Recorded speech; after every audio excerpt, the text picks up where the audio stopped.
Good morning, good afternoon, good evening, and welcome, one and all, to episode number 14 of The Adventure Continues, a Star Trek discussion, a show where every other Saturday we ask a guest, or if we don't have a guest, we will discuss one specific episode from any of the six series that aired between 1966 and 2005 that were under the umbrella of either Gene Roddenberry or Rick Berman.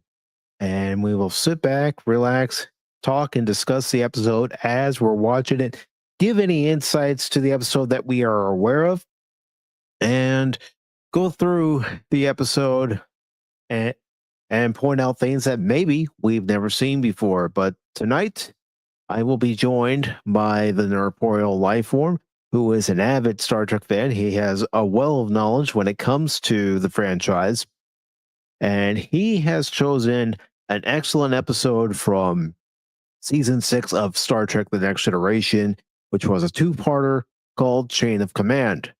This episode aired in December of 1992, and it was the final episode for that year before the show went on a short hiatus and came back in January of 1993 with Ship in a Bottle. But before I get into any further detail as far as what this episode is about, I do want to let everybody who is watching today know that there is a Cosme link pinned to the top of the chat on both YouTube and Rumble. Although the Rumble side seems to be having some technical difficulties. So for right now, for those of you on Rumble, there it is. You can click on that link and join us in Cosme as we watch and discuss this episode. But without further ado, I have just received a message from the transporter room that our guest is ready to beam aboard. So let's get him on board.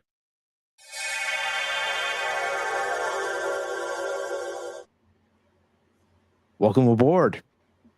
I don't know. I don't like having my atoms scramble back and forth across space by this gadget. You should have told me this. How you doing? Unfortunately, our shuttlecraft are under maintenance. Okay. So enemy within type situation. I get it. Okay. Yes. But thanks for having me. I've been looking forward to being on this one. Thank you for accepting the invitation. Of course, you're no stranger to the channel. You've been on Pop Talk several times and other streams that I've done here on the channel. But I knew when I started this particular show, I wanted to have you on to specifically talk about an episode that you thoroughly enjoy. And if you don't mind, tell everybody why you chose this episode for tonight. Sure. I mean, as everybody knows who's heard me talk about this, I mean, I'm a big fan of the original series. I've talked about it extensively for years now. I still do stuff. I still do stuff talking with a few people about the original series. I wanted to kind of do a change of pace and talk about an episode of The Next Generation I really adored. And this was one of those episodes that reminded me when a certain series came out that everybody was gaslighting us, telling us it was good and better than the TNG movies, when, in my opinion, it was not. And I'm sure maybe some people here will disagree with me. But after seeing Picard season 3, I wasn't sure if I was, I kind of questioned my own fandom. I questioned whether or not I was a Star Trek fan, maybe I lost interest in Star Trek because of how bad it got. And maybe I didn't like it. So this was the episode I watched. I chose to watch this two-parter, and I realized, no, I'm still a fan of Star Trek. I really adored this one. And there's a massive difference between The Next Generation and Picard season 3. So, and this is just an excellent episode. You have two great guest stars. And you have this very, very good story that's well paced. It's a great two-parter. There's a lot of great build-up and a lot of great payoff and everything. And I can't wait to go into further detail with you about this. Yeah, and you're absolutely right about the guest stars in this particular two-parter. You have Ronnie Cox as Captain Edward Jellicoe, and then you have a great villainous actor in general in David Warner. Yes, yes. Like that man was born to play villains, but he's also a great he's a great character actor. I mean, like Mhm. obviously this is his third, this is his third and final Star Trek role that he did. But this is by far his best. I mean, St. John Talbot in Star Trek 5 was not very memorable. He was just kind of there. Mhm. His Abraham Lincoln-esque, Chancellor Gorkon was very, very, very memorable performance. I didn't even realize it was him when I first saw the movie. I had to watch again and like find out, oh, that was him. So, but this role, Gul Madred. This Gul role, Madred. he's doing what he does best, playing the villain. Yes. So, like, I mean, you have who's he playing? Tron. He plays Dillinger. He plays Dillinger, the villain in Tron. He's the villain in Time Bandits. He's the devil. I don't know if he's the devil, but he's a demon in Time Bandits. And he is the villain in this episode. And honestly, like, with the exception of maybe Khan, Nooney, and Singh, Gul Madred is probably my number 2 villain in Star Trek. Q does not count. I mean, Q can be terrifying, but I don't consider Q a villain ultimately. But Gul Madred would definitely be a number 2 for me. I mean, he's only a single episode villain, so I mean, I wouldn't put him in the same ballpark as like a full series villain, like say Gul Dukat, or I don't know if there's or I can't think of any other villains who would be a series long bad guy in Yeah. Star Trek. Although, let me ask you this, Brian. What if we had Madrid show up in Deep Space Nine? It would have been interesting to see him him torture Cisco or torture one of the other, maybe Kara Nerys or or O'Brien. I'm curious if the whole "let's torture O'Brien" stems from them torturing Picard here, because this is right before Deep Space Nine Mhm.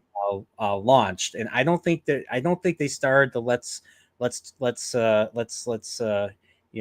torture O'Brien episodes until like season 2, I think, right? I forget. That's correct. So I don't know, but I think I would it would have been interesting to see him as a Dominion.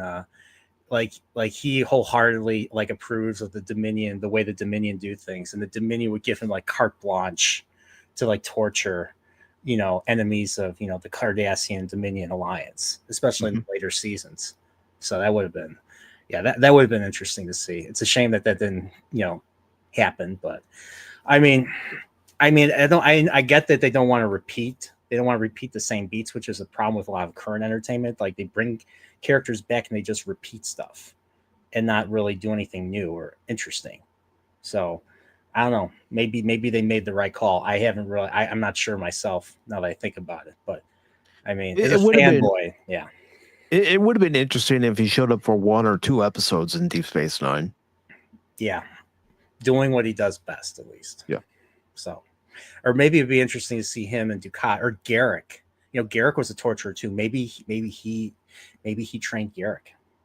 maybe we could have gotten some more backstory. But if everybody is ready, the Cosme link is pinned to the chat.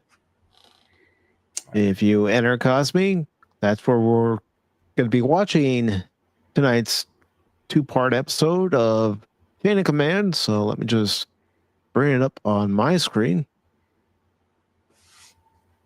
And as soon as everybody gets into Cosme, I will go ahead and hit play. Did you send me a link? I forget. Here. Should be in the private chat. No. Okay, cool.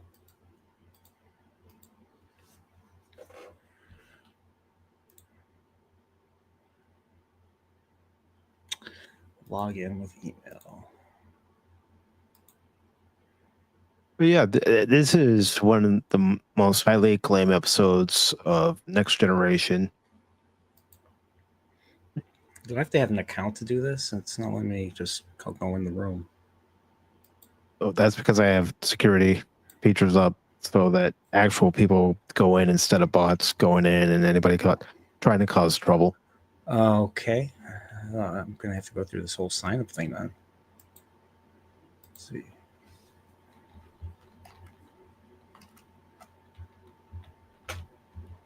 Because we've had people try to do that during watch parties on Pop Talk. So, I see.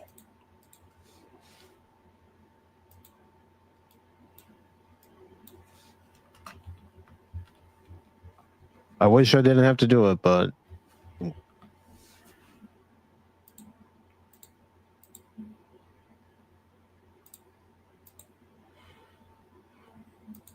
Okay, sign up. Invalid format. Okay.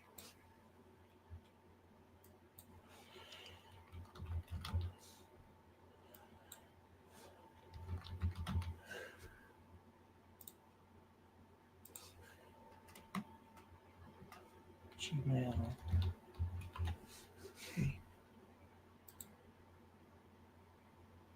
Okay.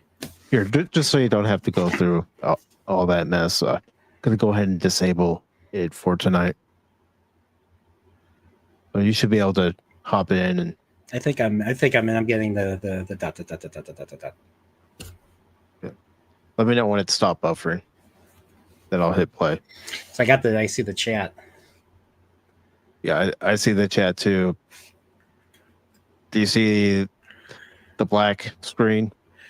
I still see the I still see the buffering. Here. I'm gonna stop sharing my screen, then I'll Okay, I reshare see it. it. Okay, I see it now. All right, I see a screen with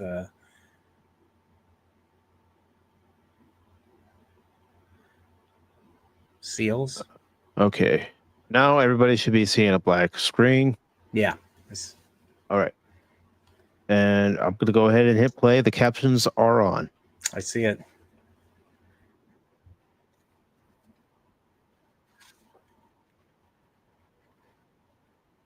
And if you need to adjust the volume, that's on the left-hand side, the bottom left. I see it.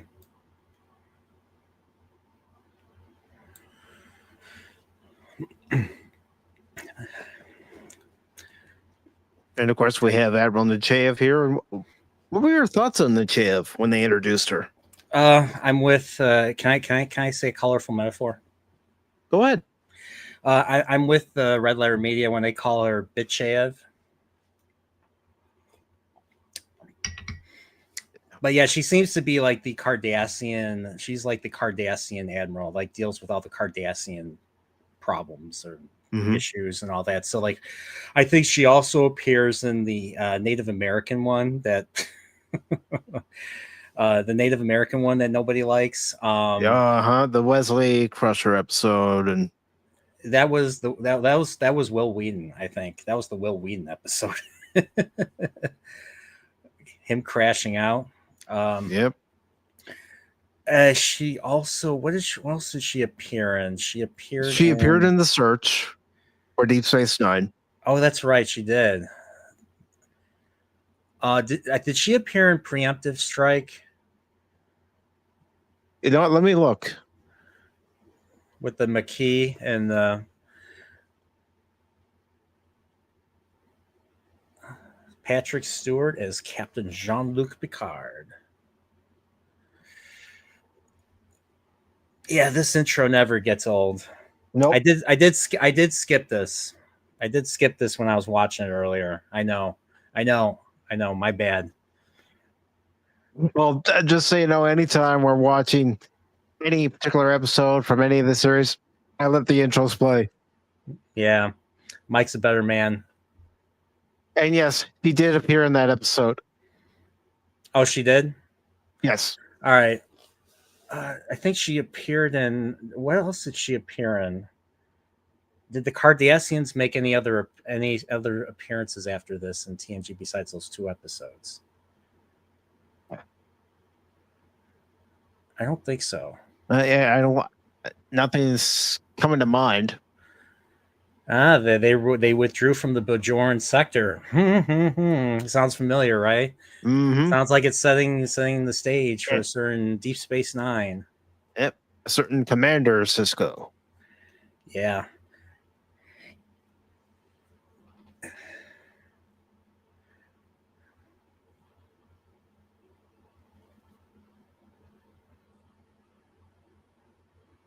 So one could, easily say, if they wanted to, that after this particular episode, that's when the Enterprise is assigned to go to Bajor, to Deep Space Nine, drop off some supplies. Of course, Chief O'Brien. And give I forget, doesn't the Enterprise drop Cisco off? No, they don't. They come No, and they they give drop him. off a runabout. Oh, and then Picard meets with Cisco and gives him his orders.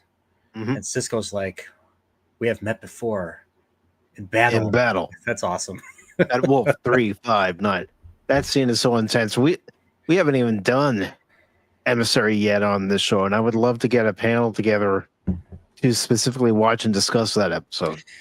Yeah, because it's the one time you see we actually see the Battle of Wolf 359 in Best of Both Worlds Part 2. We miss it, and we see the aftermath of it. Yep.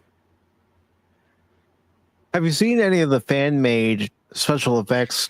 I have. I've watched. I forget what the YouTube channel is, but I've seen some of those. Yeah, I know what you're talking about. It's JTFX. Mm-hmm. Mm-hmm. Oh, I always thought Nachev was condescending. she is. That's why our friends in Wisconsin call her Bitchev.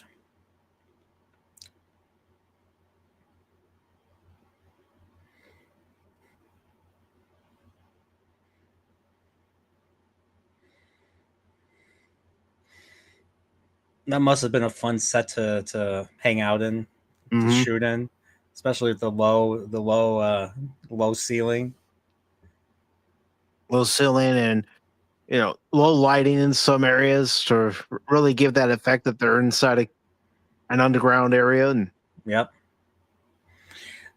It's funny that this was originally supposed to be a 1-part episode, and they decided, to save money, make it into a 2-parter and extend, do more scenes with David Warner and Ronnie Cox. Mm-hmm. Now, with Ronnie Cox, I would have loved to have seen him pop up on Deep Space Nine. I agree. It would have been interesting to see him, be one of the ships that fights, or they need him for strategy, especially when the Cardassians join the Dominion, and and what to do, and especially after season 5 when they actually do go to war. I guess they couldn't afford him. I guess not. And at the time, now granted, this is 92. I'm 14, gonna be turning 15 in April of 93, but I did not like Jellicoe. I didn't like the way he was talking to Commander Riker, how he viewed Commander Riker. It's like, you haven't been there, my friend, and you don't know what this man's been through. And why he's so highly regarded by Captain Picard. Yeah, they literally made him like the anti-Picard, whereas Picard fosters creativity and trust, creativity, trust, and people actually wanting to do their jobs, being passionate about their jobs. And Jellicoe is like the complete opposite of that. I mean, instead of how Picard says "make it so," well, we'll hear pretty shortly what Jellicoe says, "Get it done." Yeah, and we both probably have had managers or supervisors who were like Jellicoe in a way. We didn't want to hear excuses. They wanted us to get the job done. Even though they didn't really probably. Then the issue with him is the way he gives orders. I mean, when you give an order, you have to really think it through because, Mhm. I mean, you're expecting people to, do this. You have to have some idea of how you expect them to do it. And if there's an issue, then you have to reconsider that order. And Yes. he doesn't do that. And Riker tries to explain it to him, and he just completely, you know, dismisses him. Now, Absolutely. and that's so the beginning is rough here, and so yeah, I totally get it. But I liked how, even though Jellicoe, I liked how the whole thing resolved or paid off with Jellicoe, and actually at the end, I actually liked Jellicoe. Mhm. So Same here. I have a greater appreciation for Captain Jellicoe now than I did when I first watched this episode. yeah, I mean, he just comes. I mean, he comes off. He's like, oh, I don't have time to, go on a honeymoon with the crew and all that. Oh, but I watched when we get to it. I was watching Ronnie Cox's acting, and his acting. I was just like, now I know why he says what he says to Troy. You gotta look at what he's looking at the whole time. While she's talking to him, he's looking down. All right, I'll pay attention to that scene when it comes up. But Yep. while we wait for that scene to come up, I do want to say hello to Shane, also known as You're Wrong, Admiral Lady Mist, Anonymous, Who? Anonymous, do do do do, Who? Anonymous, do do do do, Who? and Wakazashi's Tea House. Good to see you, Gray. Hope you're What's up, doing Greg? well.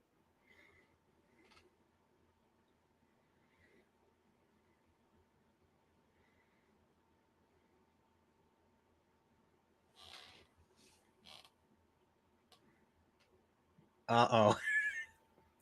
We're on Delta shift right now. Yeah, this is where it starts.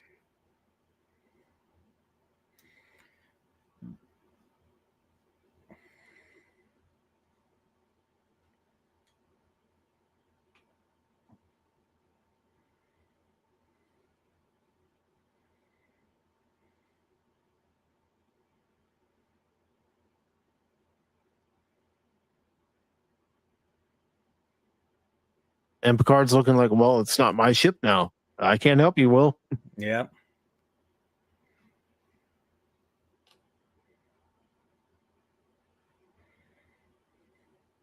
Get it done.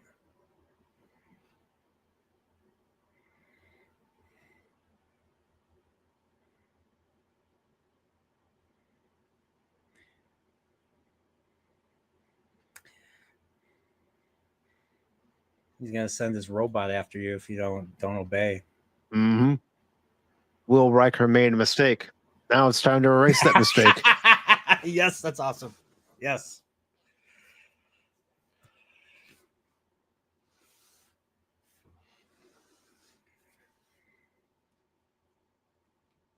See, in Jellicoe's eyes, he's seen a crew already that needs more discipline. Yeah. Yeah, because they're not as ready to jump on his command and do exactly what he wants. I mean, they can't. I mean, they're just not used to this type of command structure. Mm-hmm. This is the part I was talking about. The lateral relays and the reconfigure the transfer interface was not designed for that configuration. I'm like, what are you talking about? 3 separate relays. Yeah, trying to keep up with all of it. It's not easy.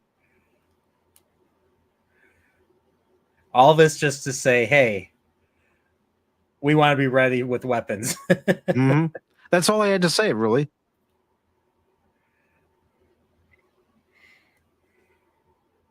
But at this point, we've become accustomed to hearing the technobabble to describe what needs to go on for the ship. Mm-hmm.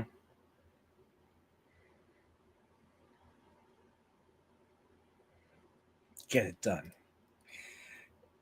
The one person that so apparently Patrick Stewart had an issue with that fish in the ready room.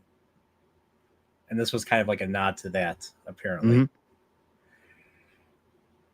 Good to see DJ Ronnie G. Hope you're doing well this evening. What's up, buddy?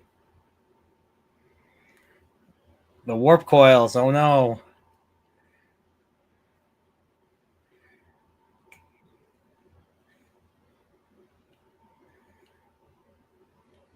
Data. Well, I mean, it is let's attainable face it. goal. Data doesn't have any emotions. He's not experiencing feeling a dread that the rest of the crew is starting to feel because they're no longer under Picard's command. They're under Jellicoe's command, who expects them to get it done. No matter what it takes. Yeah. We got to work around the clock for 2 days. Mm-hmm. I guess you got your work. It looks like you got some on the tick. Now, let me propose this idea. Say Picard dies in Best of Both Worlds. You don't give Riker command of the Enterprise, but you bring in a character like Jellicoe. How do you think that would have affected the long-term run of the series? All that. Well, we wouldn't get family. We wouldn't get the inner light. Because family was, about Picard's family, him recovering, and we wouldn't get that, which is amazing episode. Same with the inner light, which pays off his, first episode, him not being comfortable around children, not being comfortable around, people having families on the ship, and he has his own. He has a family of his. He gets to experience having his own family, a lifetime. We won't get that.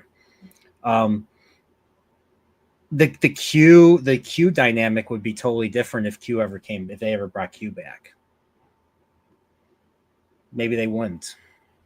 There'd be a lot of changes. I mean, it'd be a totally different bird. Maybe a totally different bird. And that was just one of the questions I wanted to ask you, because it would have affected the show. And we would have gotten episodes like Descent. We would have gotten episodes like Gambit. Yeah. Any of the Picard centric stuff would become Jellicoe centric, and I mean, we could get to know Jellicoe. I think Jellicoe would eventually come around and maybe get closer to do things how Picard did things, but while still maintaining that no nonsense, more by the book type of deal. Possibly. But yeah, obviously, this would be a rough start for this. Rough start for someone like him, but then I would like to think with Star Trek, things would get better. The relationships would improve. He would learn. The arc would be for him to eventually develop. It would be interesting him to develop an ultimate respect for Riker. That I think would be like that arc right there. That'd be an interesting arc too, and that would take like the rest of the series, in my opinion. Yeah, I would say coming near the end of season 7 is when they finally have a mutual respect for one another. And so there would be some episodes sprinkled about where him and Riker would be, stranded together, and they'd have to work together to survive. That would be an idea, and that would help build on that. They would help develop that. So we learn more about Jellicoe and why he is the way he is. Yeah. And maybe they'll be like in Star Trek tradition, maybe they'll bring back Picard at some point. Maybe Patrick Stewart will be like a guest character, or maybe he'll come back and Jellicoe will leave and he'll have his own spinoff. I mean, yeah, look how tired. Look at all that training. Yeah, those drills. And I know Marina Sirtis was glad about wearing the standard uniform. She supposedly got tired of being the sex object. Oh, yeah.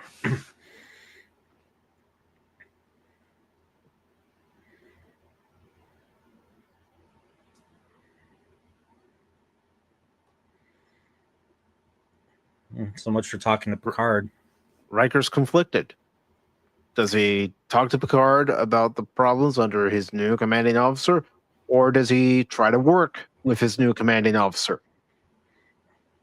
Yeah, and I think he made the right call.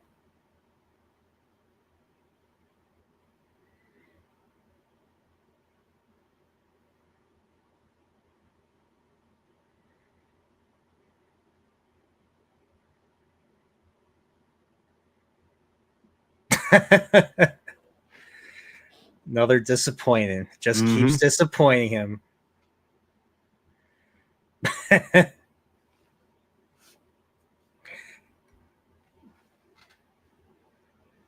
He's like the only person in Starfleet that doesn't think highly of Riker. Well, the thing is, he doesn't really know Riker, but he has a level of expectation that he expects from everybody, from a crewman all the way to his first officer. Yeah, that's right.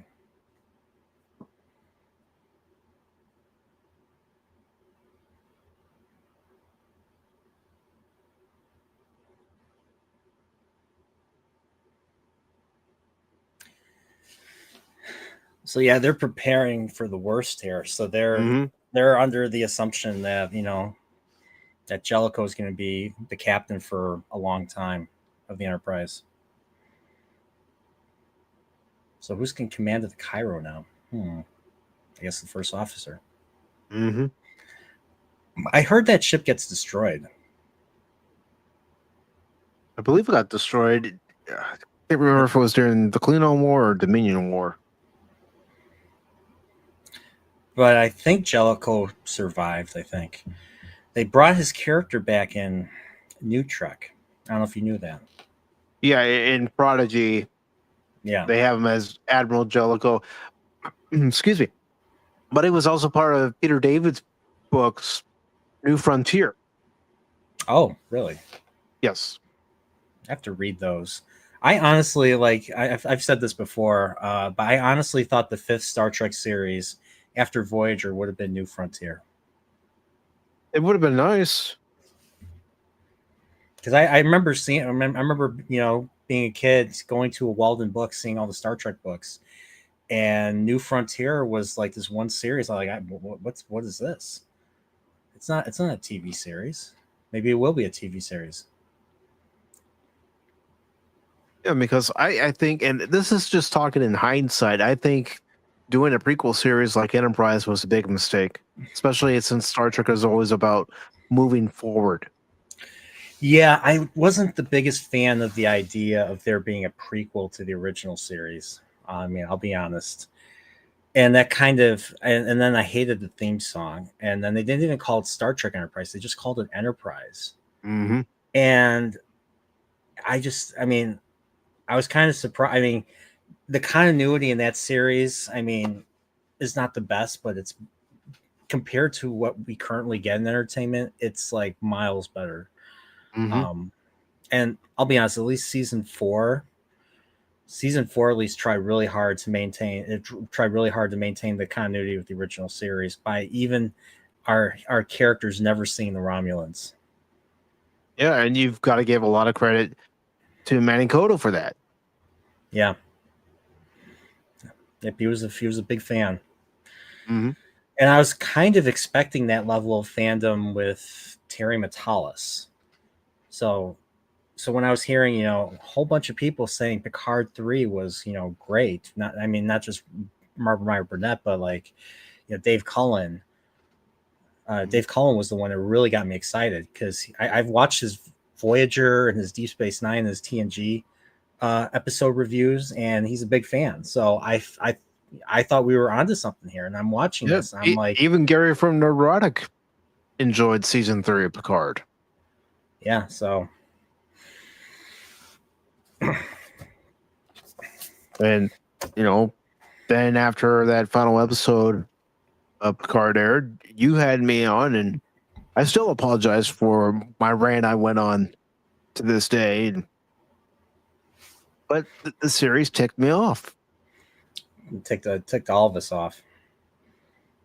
Like my friend, Prophet's not even a Star Trek fan. He's like, this show is crap. It's like, this is not good. I mean, just being a TV fan, it wasn't written well. Mm-hmm. I mean, we're in a time now where mediocrity is considered good because we get really, really, really horrendous stuff, and that calls itself entertainment. Mm-hmm. So we get something like Picard season 3, which is mediocre. Yeah, there are And things in it that didn't make any sense.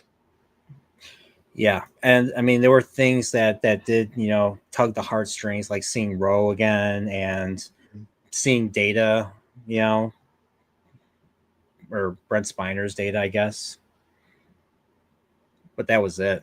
Like Yeah. honestly, I we didn't need a final hurrah for the TNG crew. We already had one, and then we had a second one.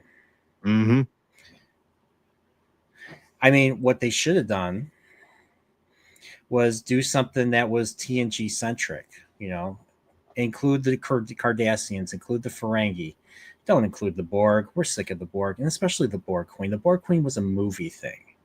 I mean, I know a lot of people like First Contact. I enjoyed First Contact, but the Borg Queen was not the best idea, in my opinion. Yeah, the Borg Queen should have just been one and done. We didn't need to see her in Voyager twice. Yeah, 3 times, I think. Yeah. Dark Frontier, Unimatrix Zero, and the finale, Endgame. Yeah. This was originally supposed to be Quark. Did you know this? They were originally, I didn't know that.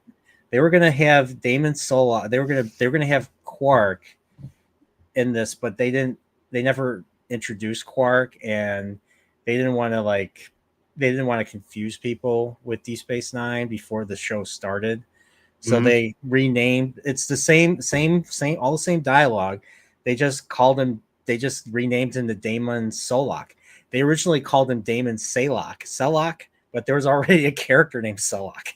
So coming up with names is interesting because they're running out of them. Like, oh, we already had this name for another character. I mean, it's, you know, look at Babylon 5. They have a Ducat, just like Deep Space Nine has a Ducat. Yeah. Babylon 5 has a great interrogation episode at the tail end of season 4 when Sheridan gets captured. I don't know if it took a lot of cues from this, but it was the same, you know, it was another, you know, game of wits, you know, between him and his interrogator. I thought it was. I don't remember exactly what was said, but I remember it was actually really good. Yeah, it was. Bruce Boxleitner knocked it out of the park in that episode, and it's a shame. It's a shame that they did not bring him back for the newest Tron movie. I actually saw the newest Tron movie, and he wasn't in it. I mean, he's. How could Tron. you have a Tron movie without Tron himself? Exactly. Like, well, I guess they wanted to kill the franchise, so you bring in Jared Leto. Yeah, who is not the one. Not the one. Even Zathras doesn't like Jared Leto.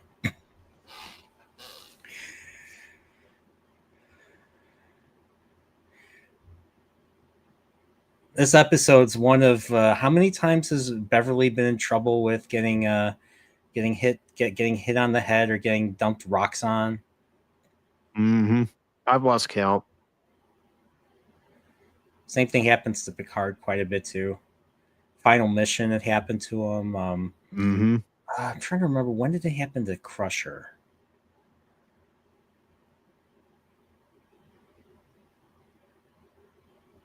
Oh, it was Arsenal of Freedom, right?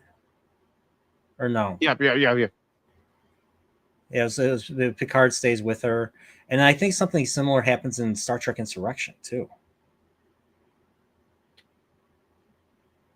Yeah, it's when the Sonar are attacking. They're in the cave, and yeah, that was a good high budget episode. I don't care what anyone says. I enjoyed Insurrection.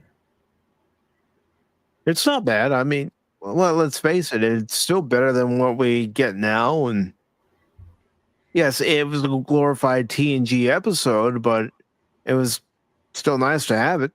Oh yeah. I enjoyed it when I went and saw it on release day, and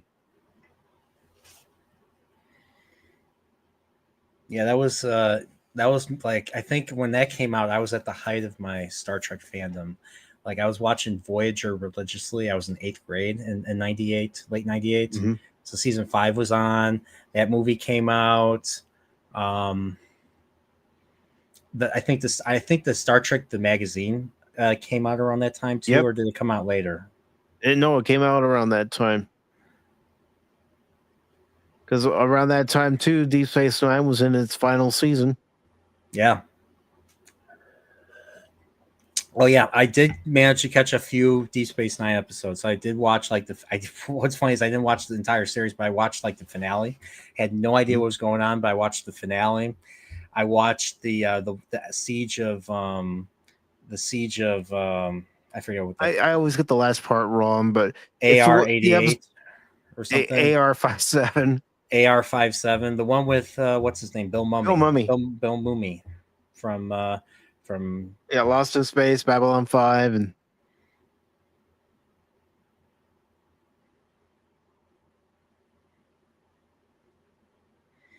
the one where Quark tells Nog gets wounded and Quark says, remove them humans from their creature comforts, and they're just like us, maybe even worse. I remember that speech. mm-hmm. I miss good writing. I miss good writing and good I, series like Next Generation, Deep Space Nine, Voyager, and because I know people will dub on Voyager, but it did have some good episodes. yeah, no, you're right. It did have some good episodes. Timeless, I think, was a good one. Mm-hmm. What's the one where they're on the ship and there's each room is a different year. I forget what Shattered. I thought it's Shattered. And then there were some wishy-washy episodes like the what medical center, well, the one where the doctor gets abducted and is on a medical like ship or something, and because it's a whole classist, it's an episode about classes and like only the top, only the top class of people get the best treatment, everyone else is left to rot basically. So he steals Yeah, the medication, all that. and there's one episode I can't think of the name of it off the top of my head right now, but the doctor is basically kidnapped, and their depiction of Voyager is pretty much what the mirror universe Voyager would look like. Living Witness. Yeah, I watched when the pandemic, when the riots were going on for a certain particular person in Minneapolis. Mm-hmm. Dave Cullen did a review of Living Witness, and then I rewatched Living Witness, and that episode is terrifyingly relevant. Mm-hmm. One side will depict the other side and exaggerate certain things, and a lot of misrepresentation going on. Mm-hmm. So when I hear like a person is this or a person is that, I never believe it because there's just way too much misrepresentation, especially from a particular side of the political aisle. And any type of fear mongering is an automatic dismissal for me. So, yeah.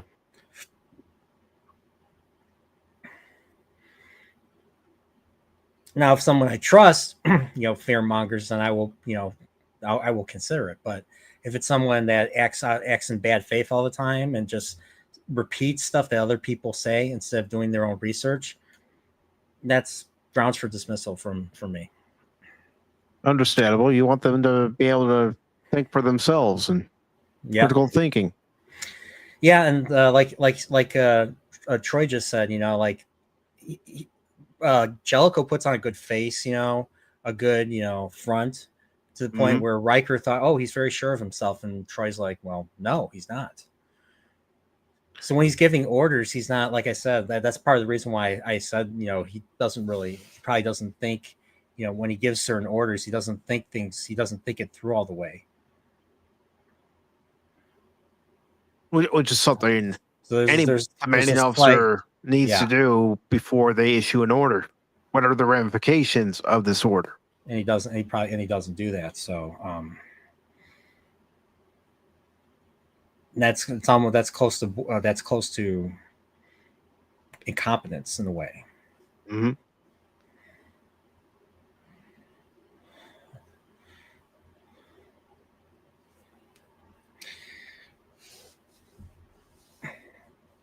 So a metagenic weapon, huh? Yes. Because Picard was selected because of his experience with theta band emissions, which is how they were going to deliver this metagenic weapon. So in subspace, basically undetected. Mm-hmm. So this metagenic weapon is basically kills all life. Like, I'm guessing it vaporizes everything down to the DNA, according to what they just said earlier in an earlier scene.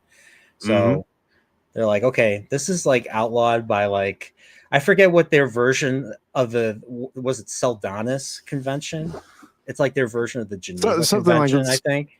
Yeah. Because Troy even says at one point in this episode, even the Romulans abide by this treaty. And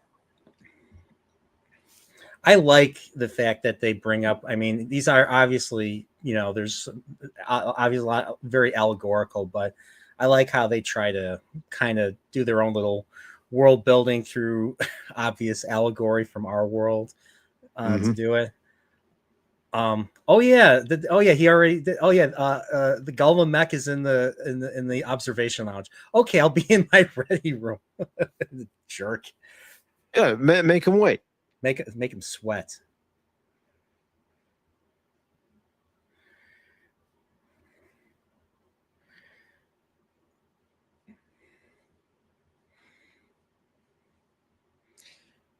I always like the look of the Cardassians. Yeah, they have. I think this is the first episode where we actually see those type of uniforms that they end up using in Deep Space Nine.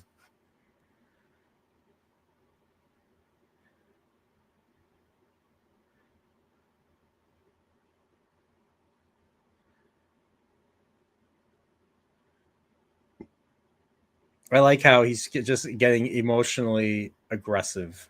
Mm-hmm. Where Picard would have sat there and diplomatically negotiated. Jellicoe's more in your face. Yeah. I don't know if that's, I don't think, I'm watching this, I'm like, this is not really a good tactic, because, I mean, obviously they're unfazed by it. And if I was on the other side of the table, I wouldn't take him seriously. I would walk out of the room, to be honest. Yeah.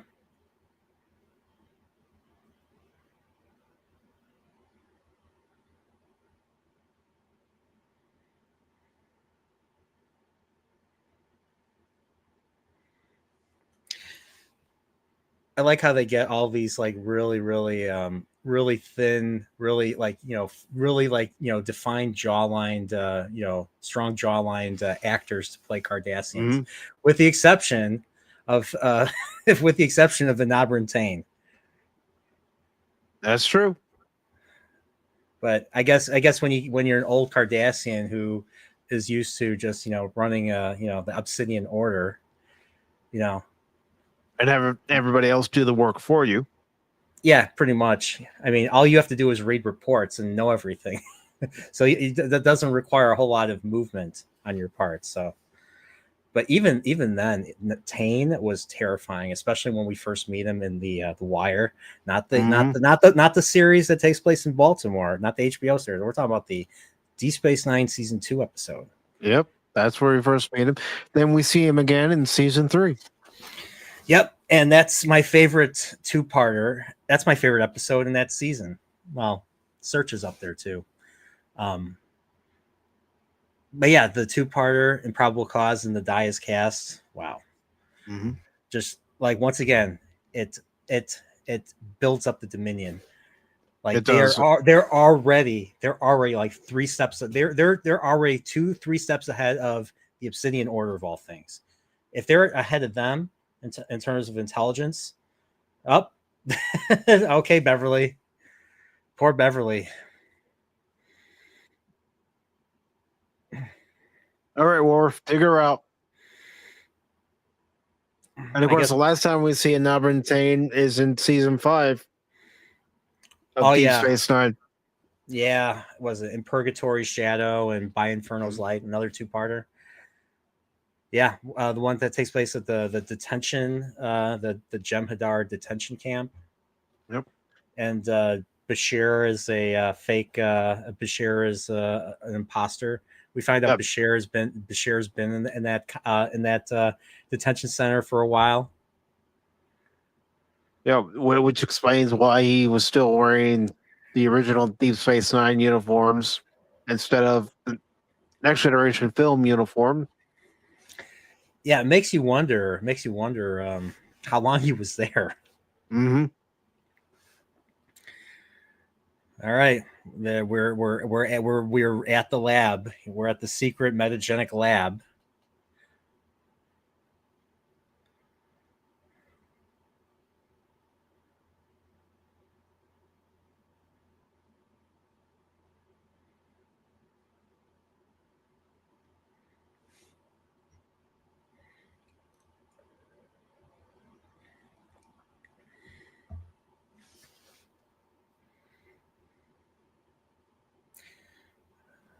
The one action scene in this 2-parter right here.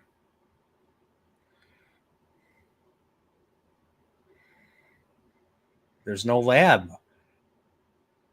They were set up. Oh no! It was all a ruse.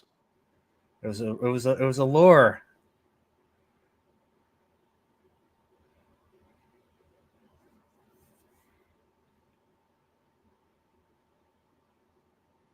It's a trap.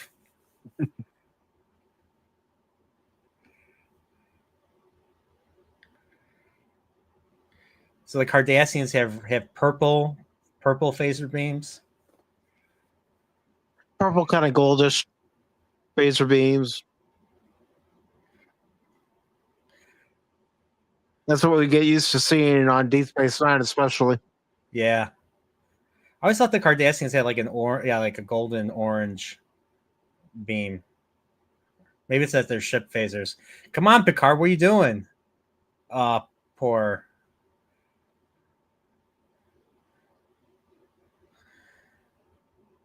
I guess Cardassian phasers aren't nearly as bad as the Dominion phasers. You know, the Dominion phasers, have that anticoagulant that doesn't allow the wound to clot. No, their intent is to kill their enemy. Yeah. The Dominion, them firing their purple beams from their ships and just like eating through the shields, like eating through Federation shields like it's nothing. Like they were a dangerous threat. And yeah, and several seasons of buildup just makes Deep Space Nine just freaking like. Yep. If I had time, I'd do a rewatch. But there's other sci-fi shows I still have not seen yet.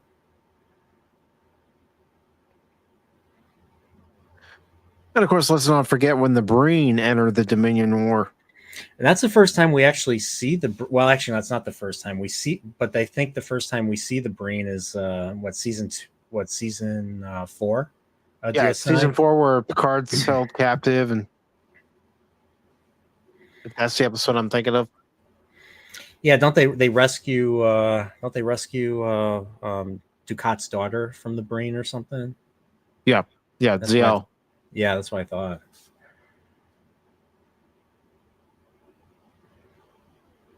Ah.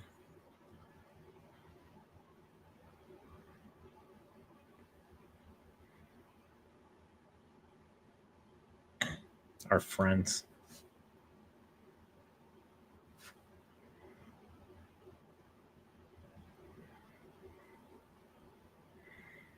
Tell me you're not speaking code without telling me you're not speaking code. It's obvious. There we go. One of David Warner's greatest roles. Yes. challenge.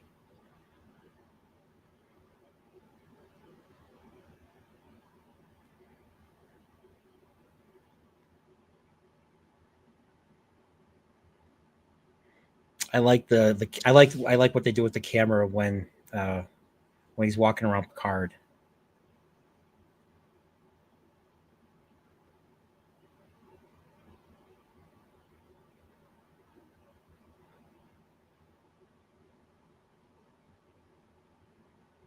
Why you? Picard. Here we go.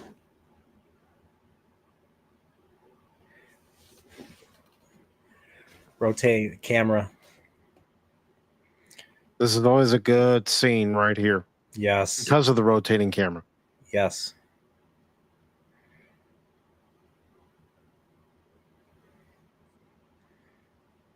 I remember going to a convention and they were talking about this episode and they were saying you're going to enjoy this episode. They didn't give too much away about what was going on, but they said you're going to enjoy it. Who said that? Who was there? One of the production assistants. I can't remember who.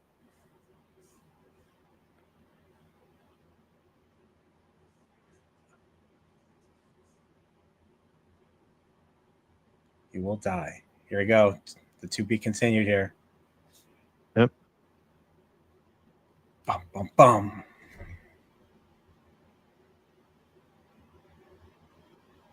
So I'm going to go ahead and set up part 2. Nice.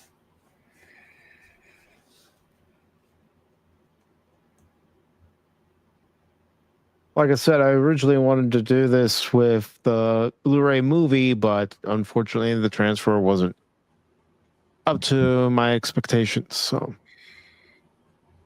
I forget. Did you see the 2016 when they had the 50th anniversary? Did you go to that concert at all? no, By you? Okay. I didn't get a chance.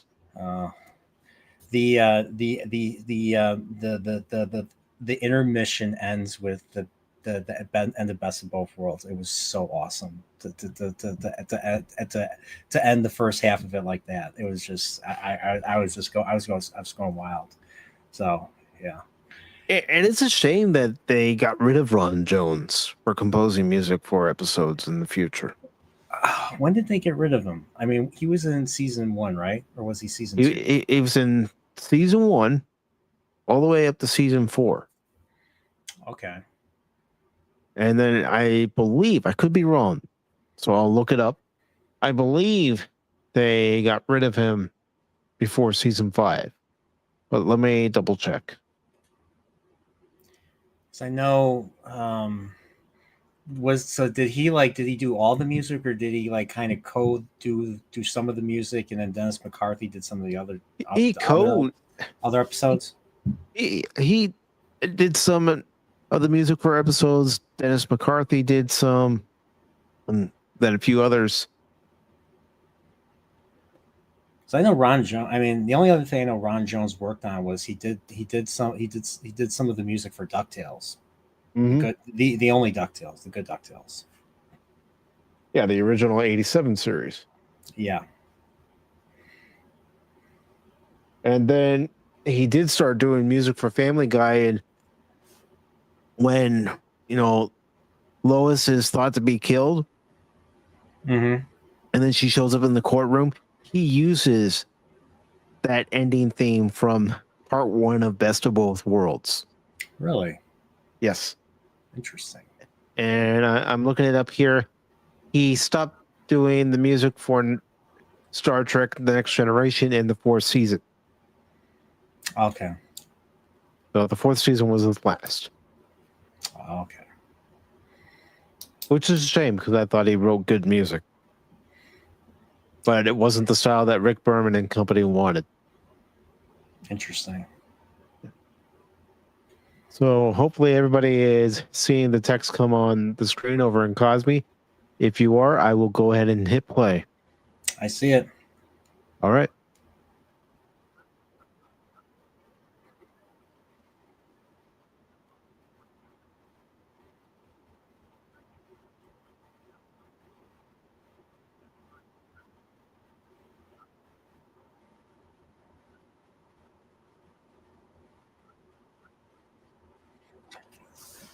Yeah, he was looking. I forgot to say we were talking. He was looking down at Deanna Troy when she was talking to him. So while she's talking, he's looking down. He's like, I prefer a certain formality. I mean, you could almost say that maybe he wasn't interested in what Troy was saying, or maybe it was the fact that she wasn't wearing a standard uniform, and that really bothered him. I think it was a little bit of both.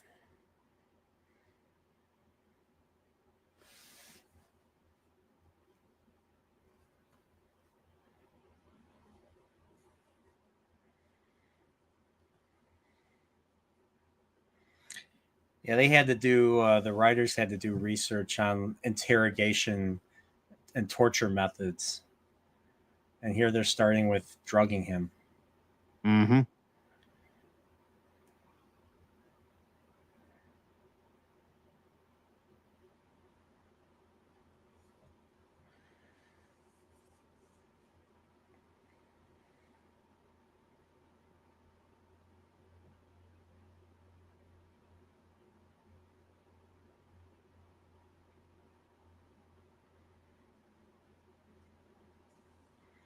And there you see the lights as the camera was rotating. Yep.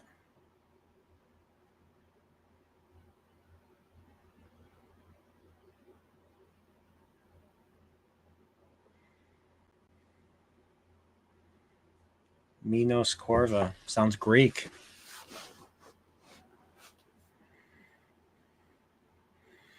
That was meant to. That was a play on. Hey, Borg. Sounds Swedish. Mm-hmm. Yeah, I know I'm bad. The names that they have for different areas in the galaxy or different species come from actual either mythology or actual places. Yeah. Now, for this one, I can skip the intro since we've already seen it. Yeah, I agree.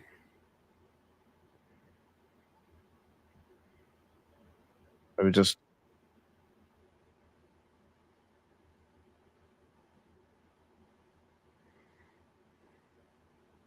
Hey, that's a theme to Star Trek: The Motion Picture. That's what I refer to it as. And that's another one I would love to get a panel together for is the director's cut of the motion picture, the more recent one. Yeah, I haven't been able to find a digital copy of that. I still have my physical copy. I have 2 physical copies of it. Check Fandango's site. Sometimes they have good sales going on. All right. That's how I got my digital copy. Okay. Because I hadn't been able to find a physical copy of it. Not even the 4K. Not even like the 4K Nope. set. Because it comes with the 4K set of the first 6 films. Yeah, unfortunately, none of the stores around here carried it, and the prices that they were asking at the time, I wasn't willing to pay. Oh, I see.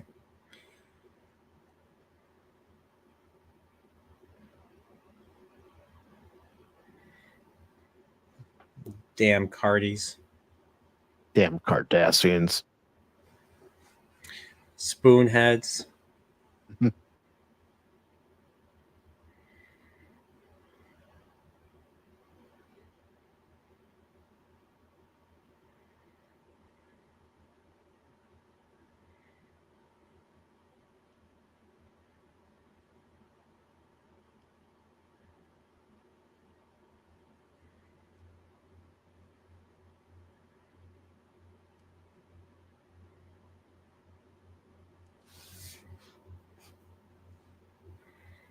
And Tim, also known as FKHC 2005, says that there's a leak that Lego is releasing something very interesting related to Star Trek. Oh yeah, there was a trailer and there was a TNG, so it's gonna be a TNG related thing. Yeah, it's the Enterprise D. Oh. It's going to be 3,600 pieces. Oh. And it will cost around 400 to 430 US dollars, and it releases on Black Friday. Ooh, And the official reveal will be on Thursday. interesting.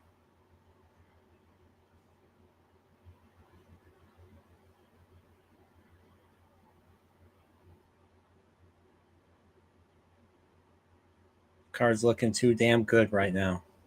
Mm-hmm. Needs to be beat up a little bit.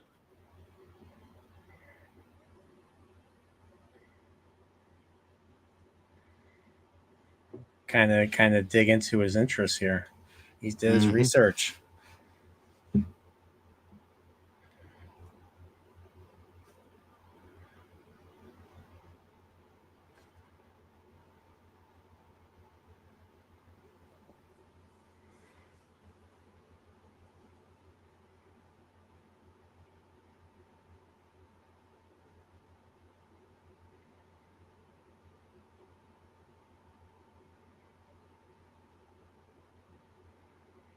I would have said remove from the Cardassian soil. I like learning more about the Cardassians through these type of scenes right here. Mm-hmm. Well, that's how you do proper world building, is learning about these cultures and having, a character talk about the planet's history, what it was like before, and because it's even mentioned, I think it's in Deep Space Nine, or maybe it's another Next Generation episode, that the Cardassians were once a spiritual people before they became more militaristic.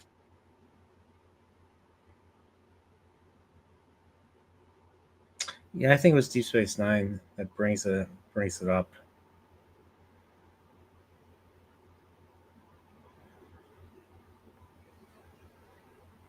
Oh yeah, the Cardassians also appeared in The Chase.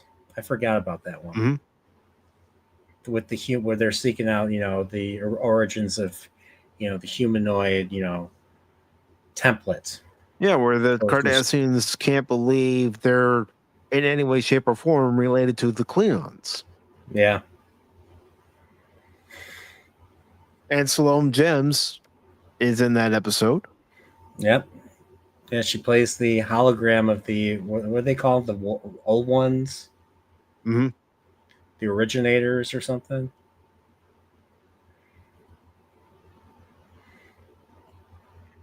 But the way she looked, you might as well say she was the female founder because it was the same makeup style. I prefer her. I think her female founder was more terrifying than. Sorry, I got to bring up Picard season 3's Vatic again. I It don't know was. why. I don't know why they brought shapeshifters into that one. That was a bad idea. And it went nowhere. Yeah.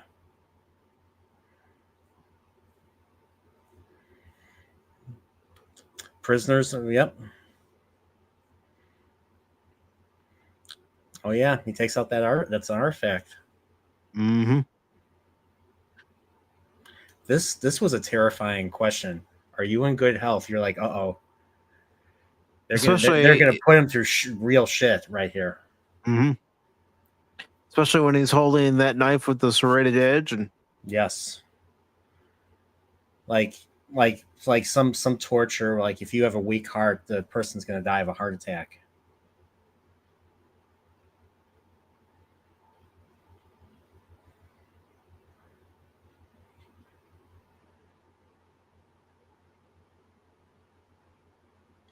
yeah, David Warner was such an intimidating actor. Yes.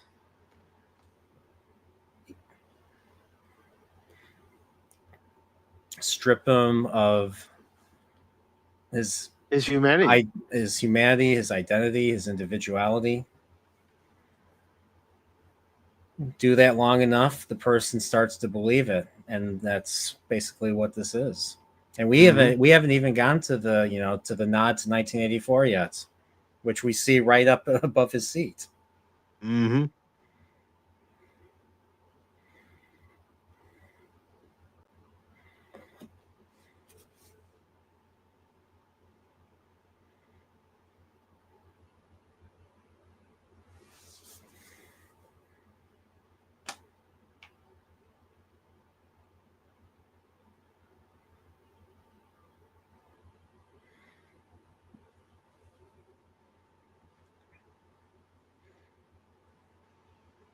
feeling guilty that she and Worf survived, made it back to the Enterprise, but left Picard behind.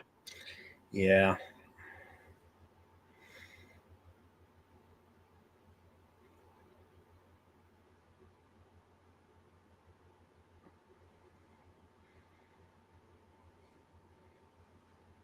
The rescue mission would be too expensive. Mm-hmm.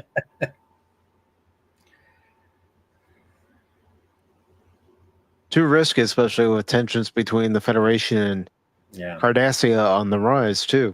Yeah.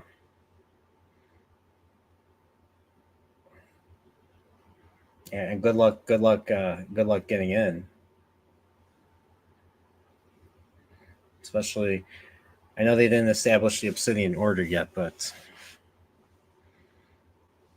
and Anonymous says the ship is mine. Says Jellicoe. Exactly. As far as Enterprise is his ship, it's no longer Picard. Yeah. Get over the fact that Picard's no longer your commanding officer. Move on. Yep. I kind of wonder, like every scene, like the next day or something. So like he was out, he's not eating or drinking. He's obviously dying. He's obviously thirsty. He's obviously very thirsty right now. Mm-hmm. Like, so you're thirsty, aren't you? Such a jerk. He screws with Picard's mind. Yes. Yeah, I have something you greatly desire, and I won't let you have it. I would imagine so. And he keeps drinking. Is there like okay? So he's drinking it from like one of those cone cups, you know. Mm-hmm. Where's he put it? Like, does he just lay it? Does he lay it? Like, okay, here it is. Here it is. There's obviously 5 lights, Jean-Luc. Say 5. No, there are 5.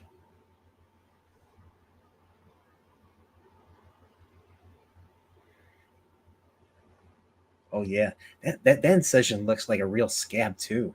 Yeah, it does. It doesn't look fake. Well done by the makeup department. Yeah. Like I can believe that he is being zapped, and such great acting from Patrick Stewart. And DJ Ronnie G says those are LEDs. There are 40 lights. Oof. Oof. Like I think he's really being zapped right now. Mm-hmm. I mean, I can remember watching the Georges scenes, especially, and going, "Stop it! Stop it!" Yeah, because that's how invested we were in the character of Picard. We didn't want to see him harmed. Yeah. I like how he said, "I don't know about Minos Corva." He's like, "I'm not asking about Minos Corva. I'm asking about how many lights do you see." Mm-hmm. So bad. Oh, and that scowl that he has on his face too.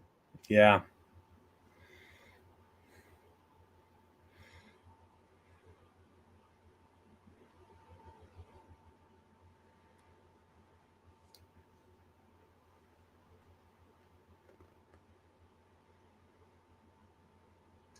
Yeah, Saldana's convention.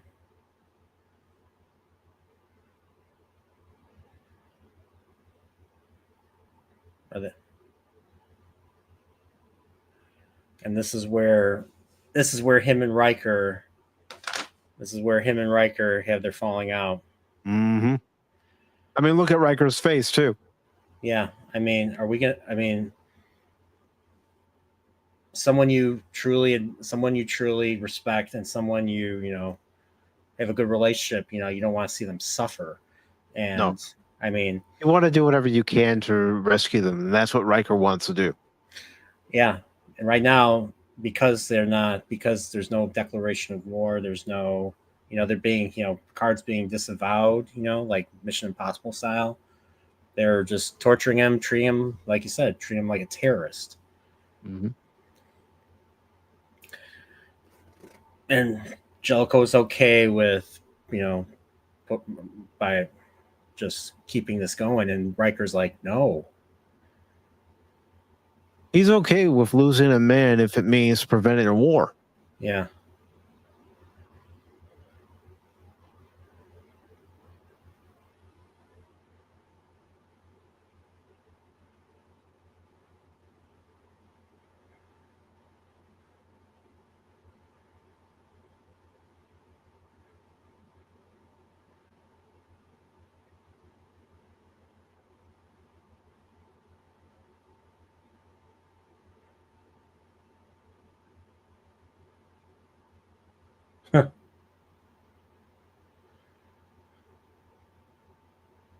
Watch it, Will. You're a mistake. And he will erase that mistake. So, in that argument, are you with Riker or are you with Jellicoe? I hate to say it, I'm with Jellicoe. I'm not with Riker on this. And the reason why is what I previously said. If we have to prevent a war, then Picard's a sacrifice that needs to be made. And the torture.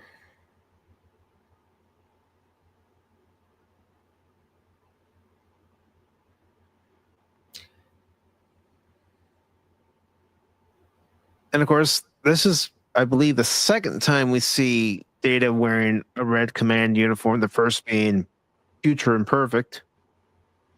Oh, that's right. I forget. The one time he's in command is of the Enterprise is in Gambit Part 2, right? Does he wear that red outfit? Does he wear the red command outfit then, or does he still wear his yellow? I think he's still wearing his yellow outfit in Gambit Part 2. Okay.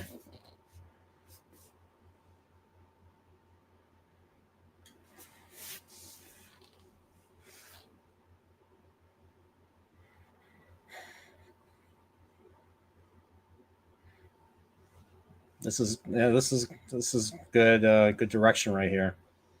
Mm-hmm. Leads to the success actually. This part was chilling. This scene might be the most chilling.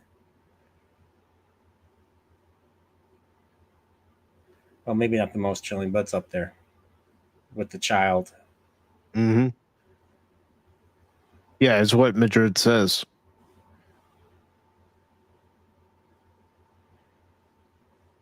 Kind of makes you think, like, when Picard talks about, like, if children learn to devalue others, they can devalue their parents as well. Mm-hmm. It makes me think of like the children. And I mean, you had kids, during Third Reich, you had kids going to Hitler Youth, and then they grew up and they became extremely, you know um, um, extremely radicalized and did some of the worst shit imaginable. And then you had Mm-hmm. kids in like the Soviet Union, like giving up their parents, which is something 1984 references Yes. in the party. Um,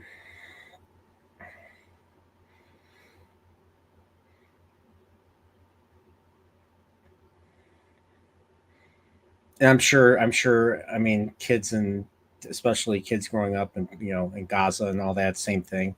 You know, for generations, just have learned to hate the other side. And that's why they've been committing terrorist acts ever since. Mm-hmm. Because they're taught to.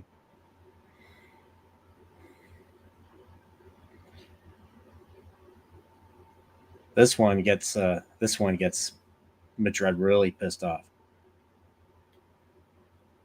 What a blind, narrow view you have. I was like, what's he gonna do? Yes, this is terrifying.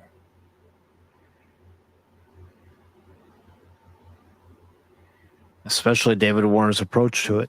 Yes. Another great world building right here. People were starving.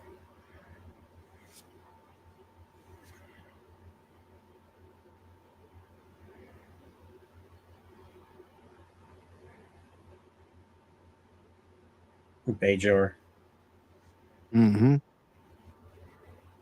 Rebuilding program. It's giving us backstory, but it's also setting up the new series at the same time.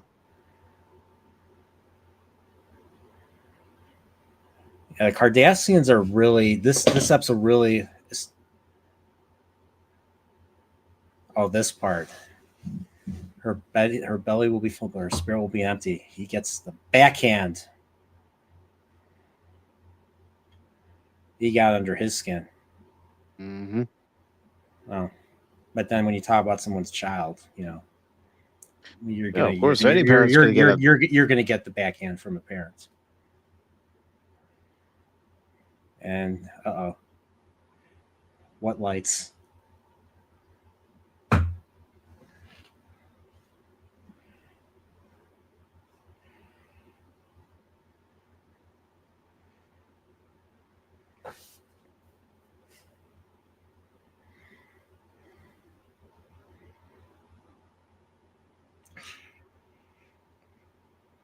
Oh, we don't see too much of it. They cut away. Mm-hmm. It's left to the audience's own interpretation as to. I'm wondering if the scenes were originally much longer and they had to cut it for Maybe because it was just because it's too disturbing. Yeah. You see, that's even something that the movie version of this episode doesn't even show. It doesn't put in any extended scenes that were deleted, and Yeah. which would have been nice.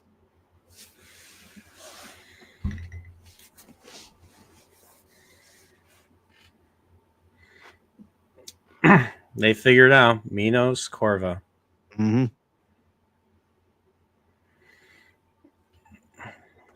So this particular nebula, same rules that Wrath of Khan. I think Wrath of Khan started the whole. Did Wrath of Khan start the whole? Rules about nebulae, losing your sensors and barely having visual. Yeah, because I don't recall any original series episode having any kind of issue like that with the sensors. And no, I don't think so.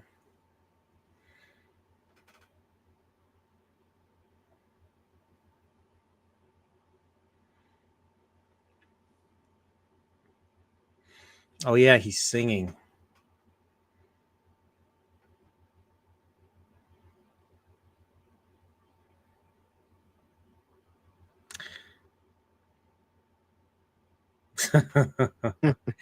another Cardassian trick. This time another mind game. This time he's using someone else. If he's not concerned with his own being, he's going to use the threat of someone else to get him to fall in line. Just stand there. Madrid's a master tactician. Yeah. He's a chess player. Yep. That's why I like this is why this is like I love this, this game with, it's because this is pretty much what this is, a game of wits between Picard and Madrid.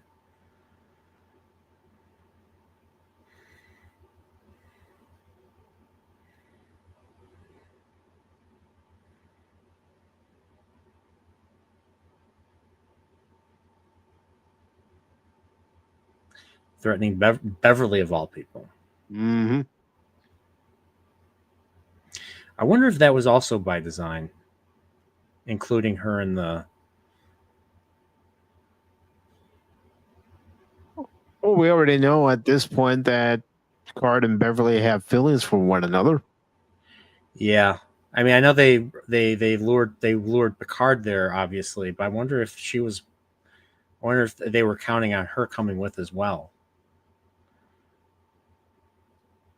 Not sure.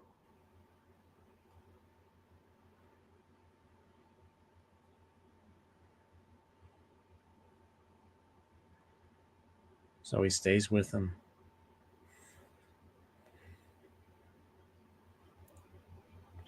And again, you got to commend the makeup artist for this episode.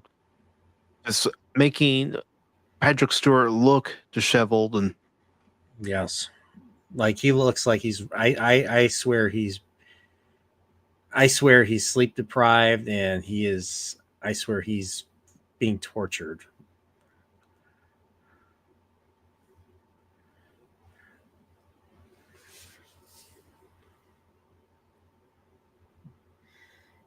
The Kevin McAllister Nebula. that's what I was thinking of when I saw this episode. I know that's silly, but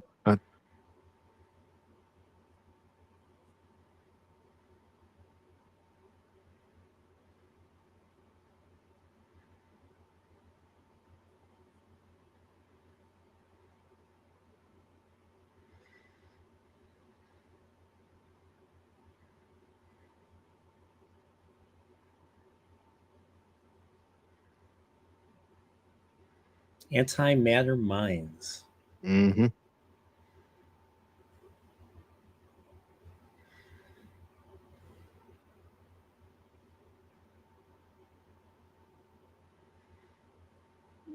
Nah, it's not going to happen. Too high of a budget. No, we'll have to wait a few more years before we get a high budgeted ship to ship battle. Yeah. Oh, the egg. Mm-hmm. I like this story here. I like this story here about his childhood of, so apparently he was an orphan boy called Madred. And I mean, who knows if this is even true? This Again, could all it's a be mind game. This could all be further manipulation, none of it true. But Picard turns. I like how Picard turns the tables on that on this one. Mm-hmm. And yes, he sees how gross it looks inside the egg, and he eats it anyways because that's how hungry he is. It's like something out of Indiana Jones and the Temple of Doom. Yep. He's smirking. He's smirking. But it's always been said, when you're hungry enough, you'll eat anything. Exactly. Live taskbar.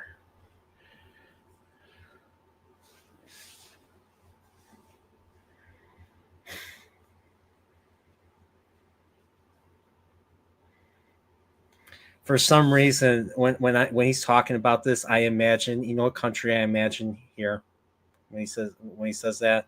I think of kids running around and food being scarce and all that and overpopulated. Mm-hmm. I think he guessed what country I'm thinking of.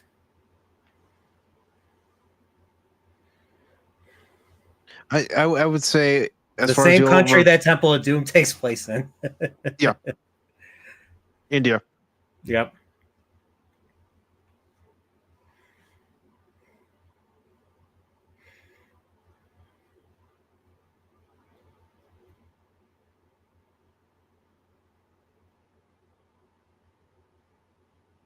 And he took him. But he had to break my arm to do it. And of course, one thing I always thought about, especially when Deep Space Nine came around, because at that same time, the war in Yugoslavia was going on. So I always thought with the Bajorans, it was an allegory for what was going on there. When did that start? I know it was in the 90s. Was it like 95? No, it was earlier than that because I didn't know what was going on when I was in junior high. And I want to say 91, 92. Because I think when did Yugoslavia break into when did it get balkanized and all those? It broke into all those countries: Croatia, Serbia, Bosnia and Herzegovina, Macedonia. I'm trying to get that information. You call him Picard. You didn't call him human. There are 4 lights.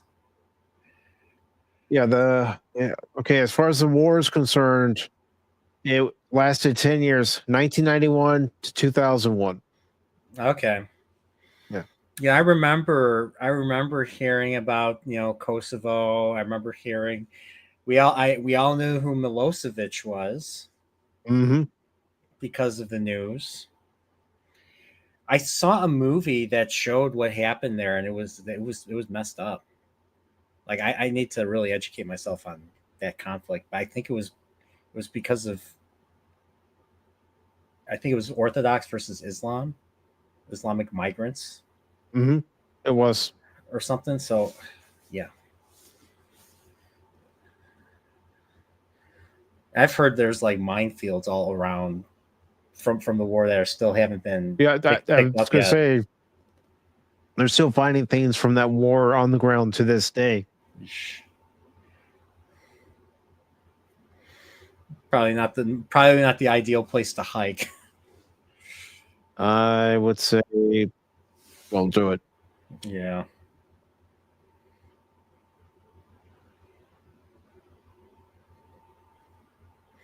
Is this the same maneuver they bring up in the First Duty? Yeah, because it's one of those maneuvers where they did the starburst. Oh yeah, yeah.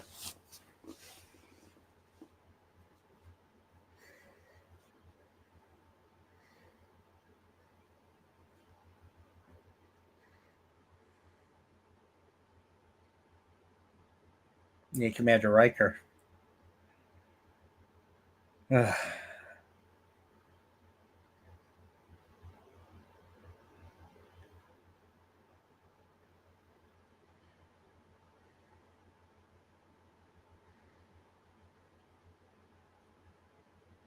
He's reading that.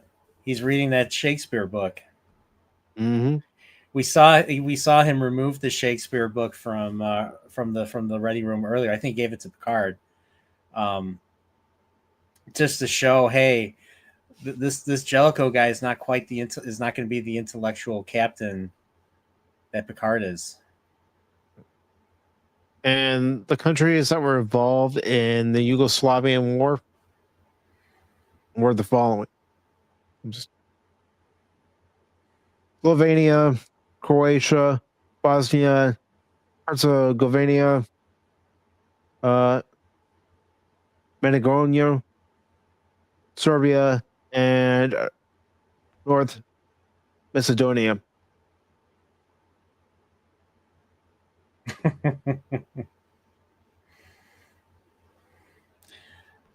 Now that we've dropped the ranks, I don't like you either. You have to control everything and everyone. You don't foster trust.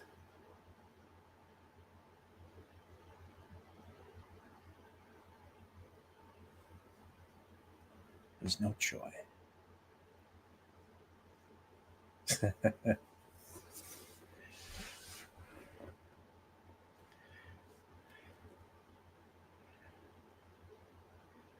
And ask.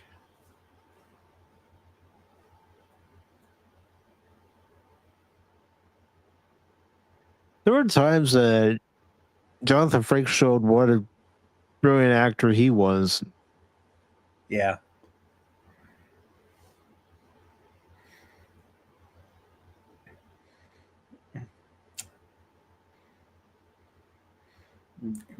Now they're dropping off all the mines. Mm-hmm. Blind, almost. 500 meters. That's close. Don't crash in any of them.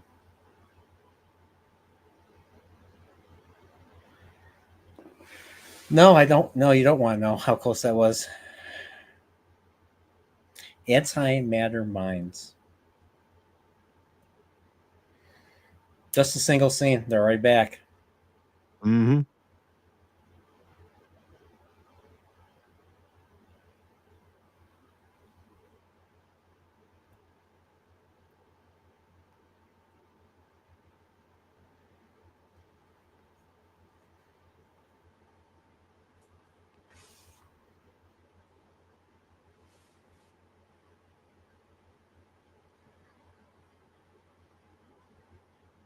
It's a shame they didn't get Mark Alimo for this one.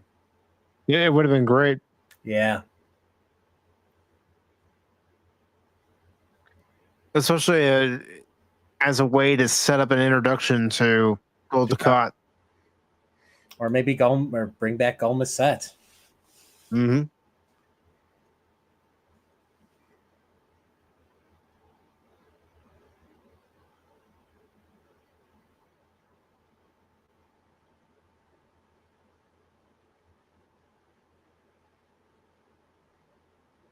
Oh, one more thing.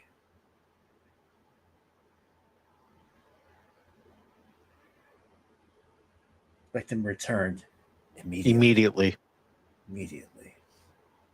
Love this.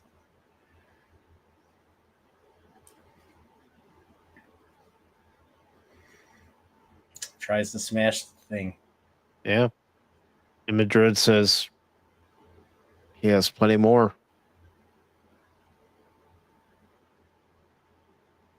And then Picard says, It felt good.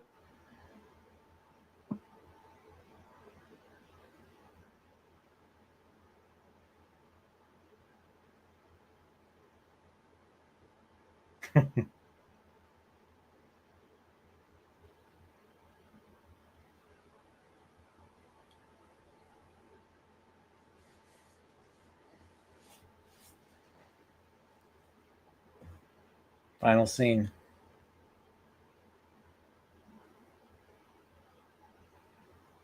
I don't believe you.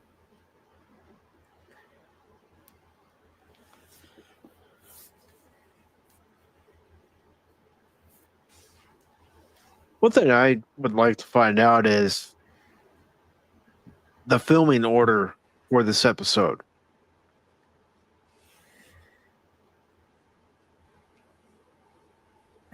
I know they filmed Deep Space Nine before they filmed this. Yeah, but I'm talking in regards to scenes. Which scene they started first? Oh, that's a good question.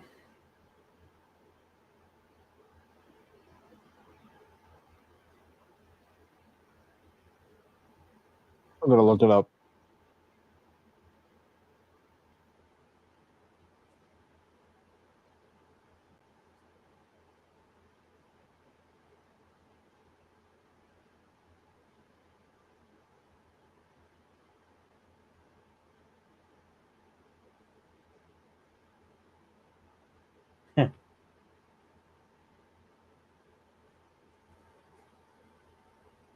Given a choice,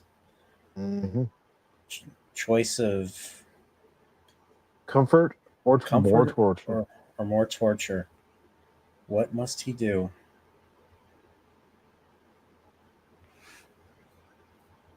How many lights are there?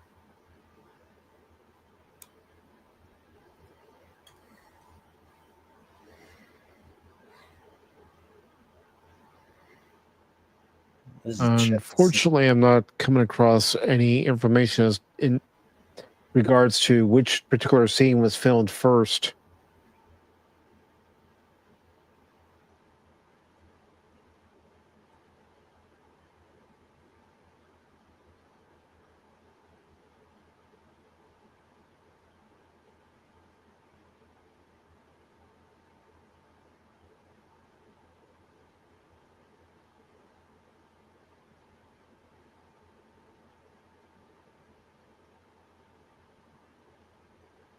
He's wondering if what he's saying is real.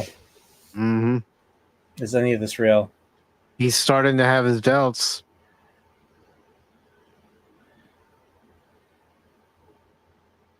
The sane. He made his choice. Mm-hmm. I like what Picard does here.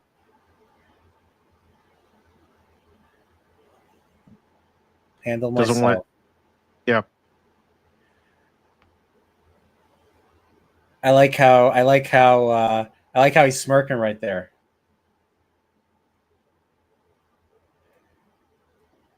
He's thinking, well played.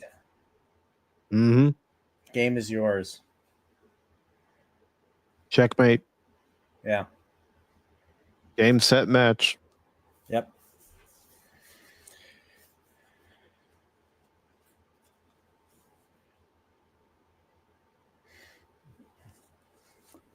Jellicoe is relieved. And this voice clip line was used in season 3 of Picard.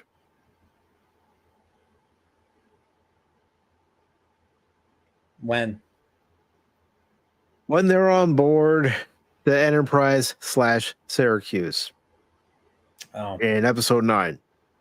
Oh. When Picard, Riker, and Gain are on the bridge, and they, say they have their mission. We are the finest crew in the fleet. We've done this before. Yeah. And, Yeah. Picard says, computer, transfer all command codes to me via my voice authorization. And you hear it say, transfer complete. Yeah. And you hear the same voice clip. I see.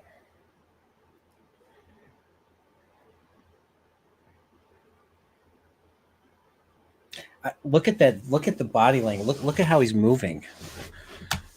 Like he is not recovered. He is not recovered. He's going to need a lot of counseling. Yeah. Which I think we should have seen in the series. Yeah.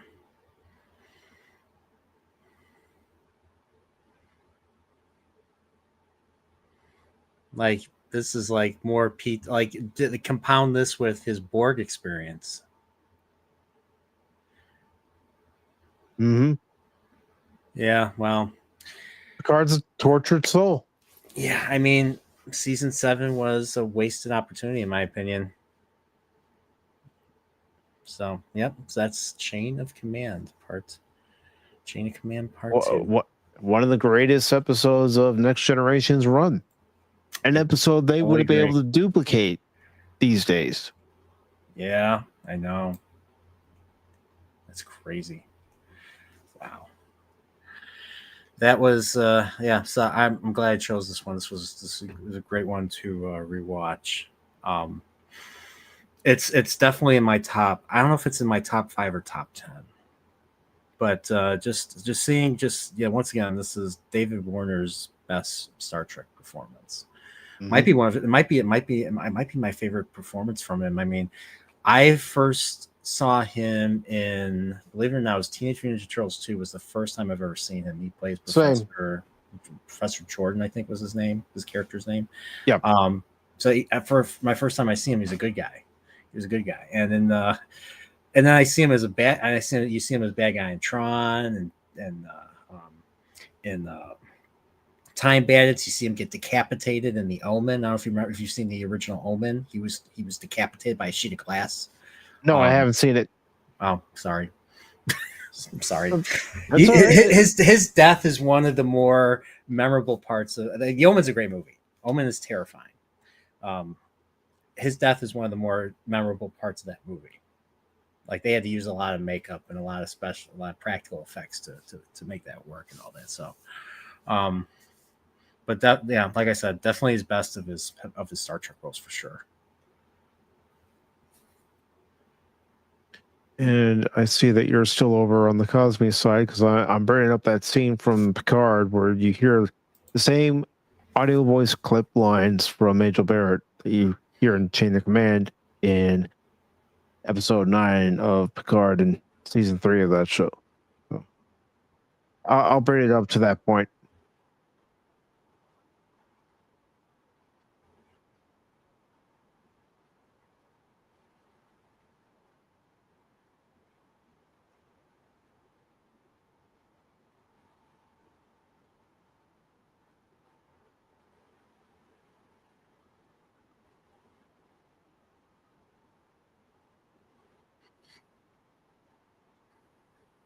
The carpet and the lighting.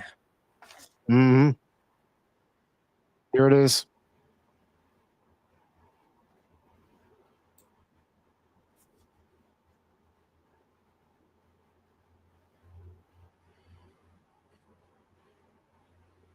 Okay.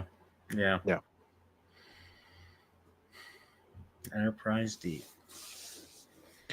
Enterprise D, Sausage Section, Syracuse, Star Trek. Yeah.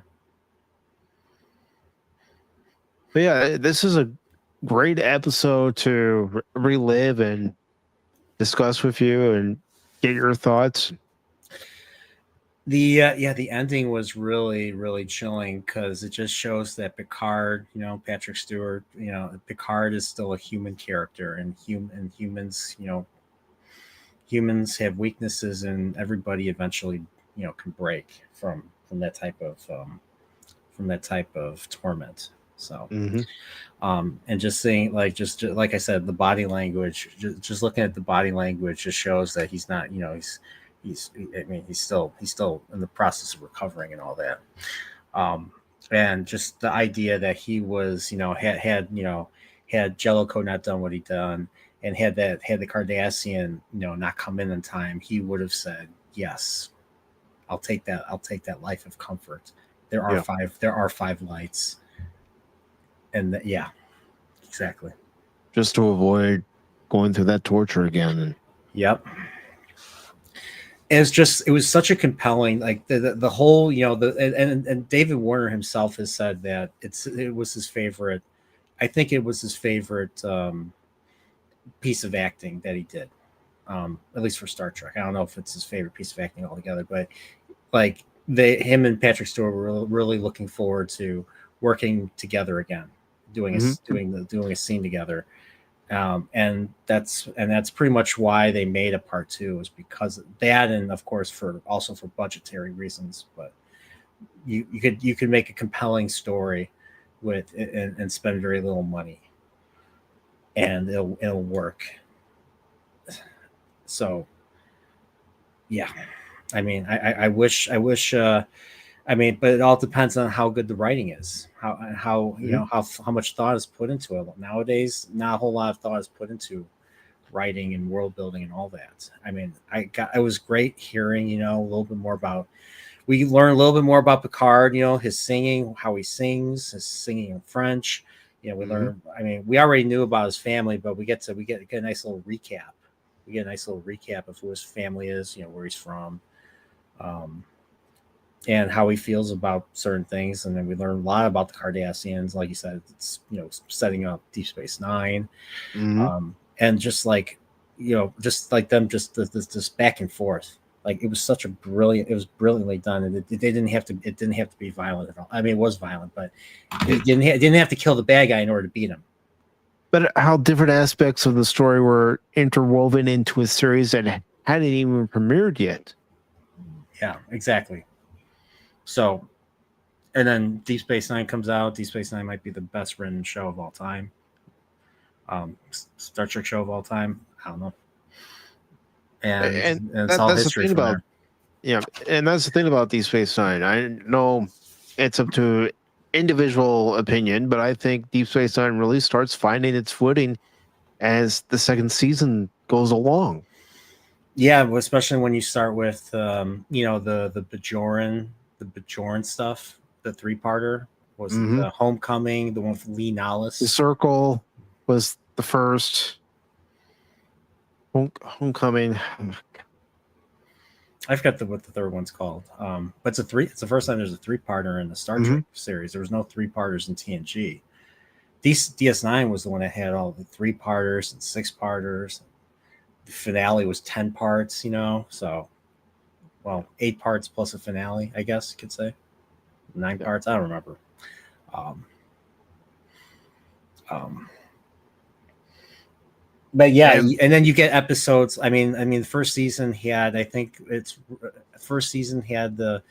think past prologue was good. That introduced, Garrick. Of course, you had that renegade Bajoran, doing business with. We get an appearance by the Duras sisters in that one. Mm-hmm. And of course, the one called Duet with Harris Yellen plays. He plays the clerk of Gull? I forget his name. Or Leggett was, or not Leggett. I forget but the you know what I'm talking about.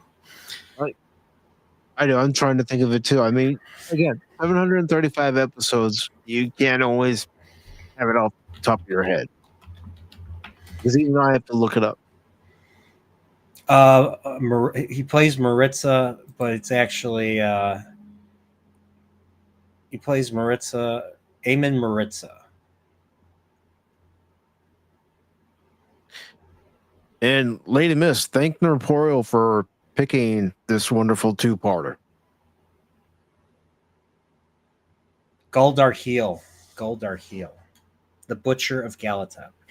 This was a really good one. This was a really good Kira Nerys episode. Mm-hmm. Like it makes you wonder, like, you know, is it possible that there could be reconciliation between some Cardassians and some Bajorans, especially the ones that had to, you know, fight against each other. And of course, I always link those two. I mean, I link because of the '90s. I think you said you linked it to you know, the Yugoslavia. I always link it to the more obvious Israel-Palestine conflict, even though it's. I mean, I guess there's some similarities. I guess I hate to say which one's which for reasons, but yeah, I understand. but yeah, but there's genuine hatred on both sides because of the stuff that both sides do to each other for generations. And it's not something that's easy to fix. It's not something that's easy to, at least for me, it's not something that's easy to take one particular side. But because I honestly don't know what to believe. Like that Romulan ambassador says in Star Trek, like, I don't know what to believe. You know, that's not funny. But you know what I mean.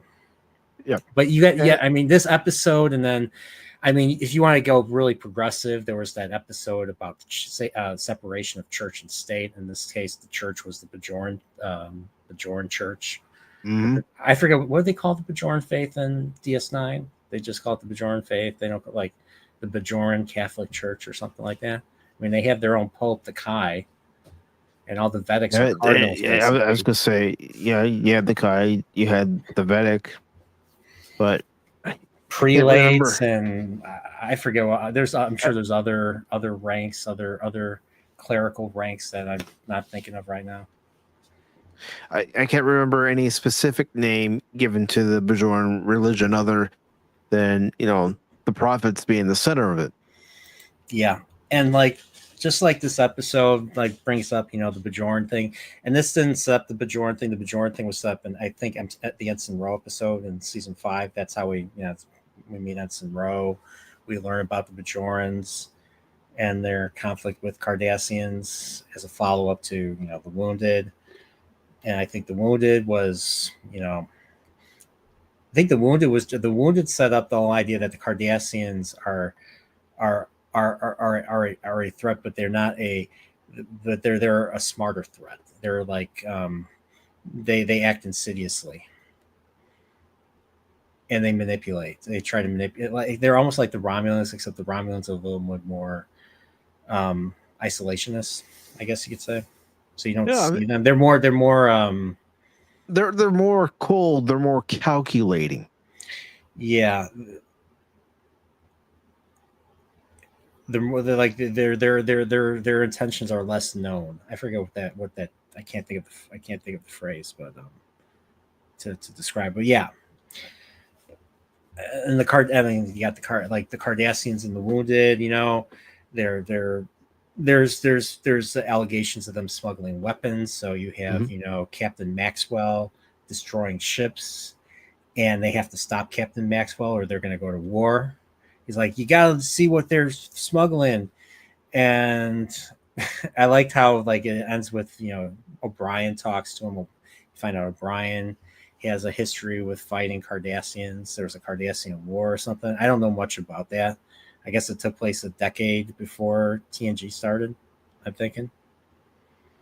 They never give a specific date, but it is sometime before Next Generation's first season.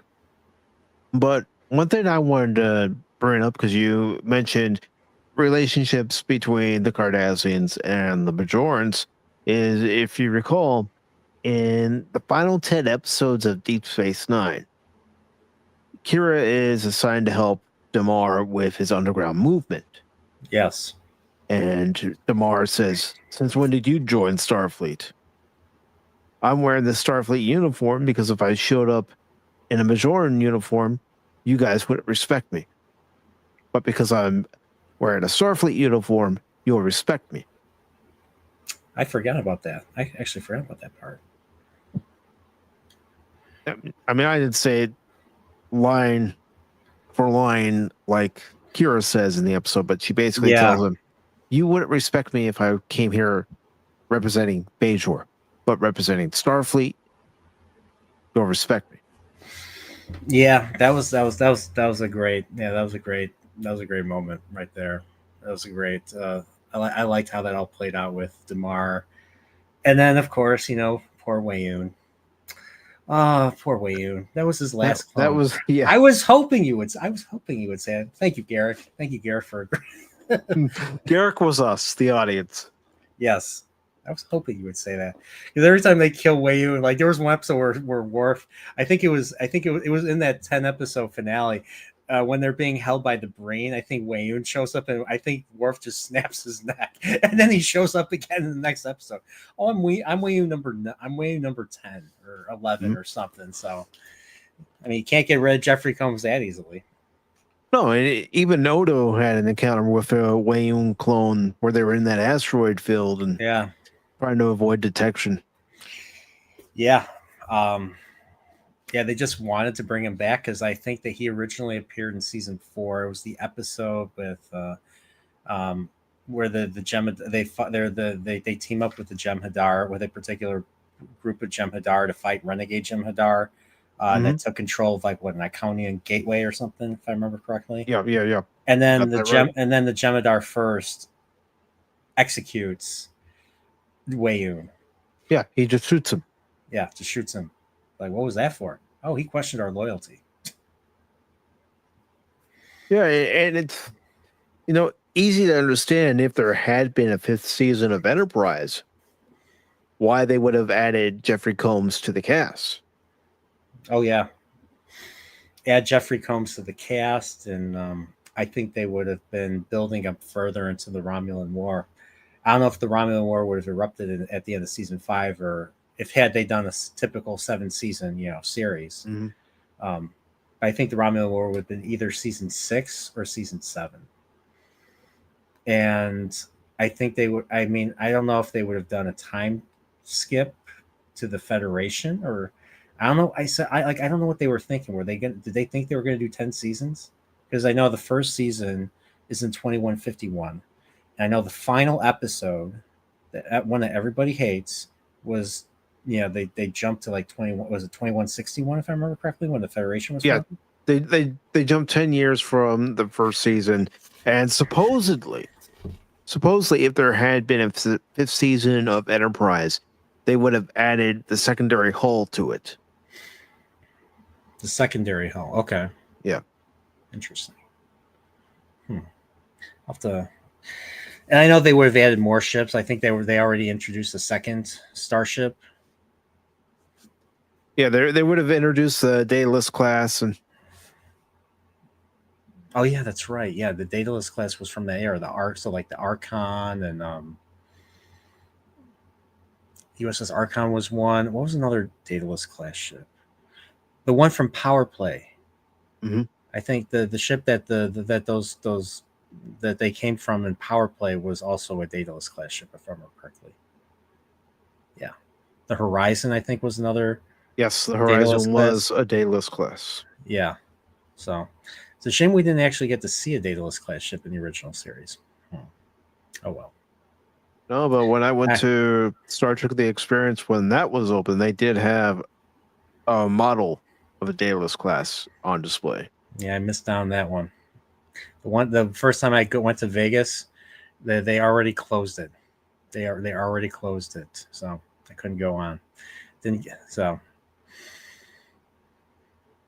Probably would have ordered a Ractic. Was it a Racticino?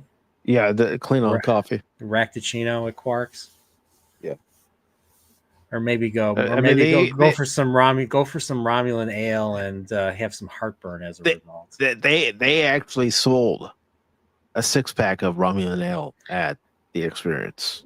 Was it basically like whiskey or something, or was it more like I a jungle juice type of thing, like I don't lime know punch, what the ingredients were. or is it just blue vodka?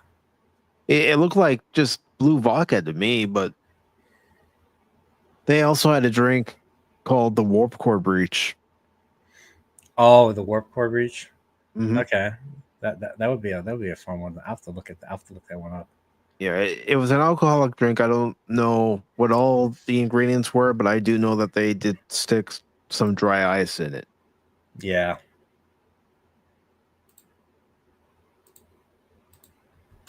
So, but yeah, other things to say about Chain of Command. We already talked about like the whole Riker Jellicoe conflict. I mean, like I said earlier, I would love to see, like, if Jellicoe came back, it would have to be with Riker. It wouldn't be any other. It wouldn't be him paired with any other character. It would have to be Riker, and it would have to be like a step in, both of them learning to respect each other and learn to eventually get along. Basically, that's kind of if had they done that, that's what I would have liked. I would have liked to have seen. It would have meant a lot. Between those two characters, starting off as essentially adversaries, to learning to work together and gaining that mutual respect. I mean, let's face it. When we go to work, we're going to deal with people that we do not like, but we have to be able to work with them. Yeah, and we got to put aside our feelings and get it done. Mm-hmm. Got to get it done. I think I mean, I thought the end of this episode was chilling. Just once again, just showcase just the amount of damage that David Warner's Gul Madred did, and his villain. He's one of my top villains of all time. He's definitely number 2 after Khan, and there's only one Khan, and it's not Benedict Cumberbatch. Ricardo Montalban. I mean, yeah, 2 of my favorite villains of all time are Cardassians, believe it or not. Gul Madred and Gul Dukat, obviously. Mm-hmm. Especially with the way Mark Alimo portrayed Dukat. He was a politician. He was trying to win people over. Yep, and he would like a politician. He would use the situation to his advantage, and they knew it. Mm-hmm. So, yeah, the episode Cardassians is a good example of that. The one with a very progressive one. I think it was like the kid. It's the one with the Cardassian kid raised by Bajoran parents, and the kid learns to hate his biological parents because of that, and then it becomes like a scandal and all that. That was a very progressive thing, very interesting way. I think it was a Dukat scheme. I forget how it ended, but it was like a Garrick unravels that was like a Dukat scheme to basically ruin the biological parent of that Cardassian kid. Yeah, I mean, to me, that's always been a powerful episode of Deep Space Nine. Yeah. And the reason being is because of the manipulation. Yeah. So, and how powerful that can be. That, and we get to see Garrick again for the first time in season 2. So, and then just a whole bunch of, like I said, just a whole bunch of great episodes. It's a shame there was no mirror episode in TNG. It would have been very interesting to see a mirror Picard, a mirror Enterprise D, a mirror Riker. Would he be clean shaven? Would he be clean shaven like he was in season 1? He'd have a goatee. Come on. Yeah. like you did in season 2. Yeah, and honestly, there would be no Betazid. I guess not. No.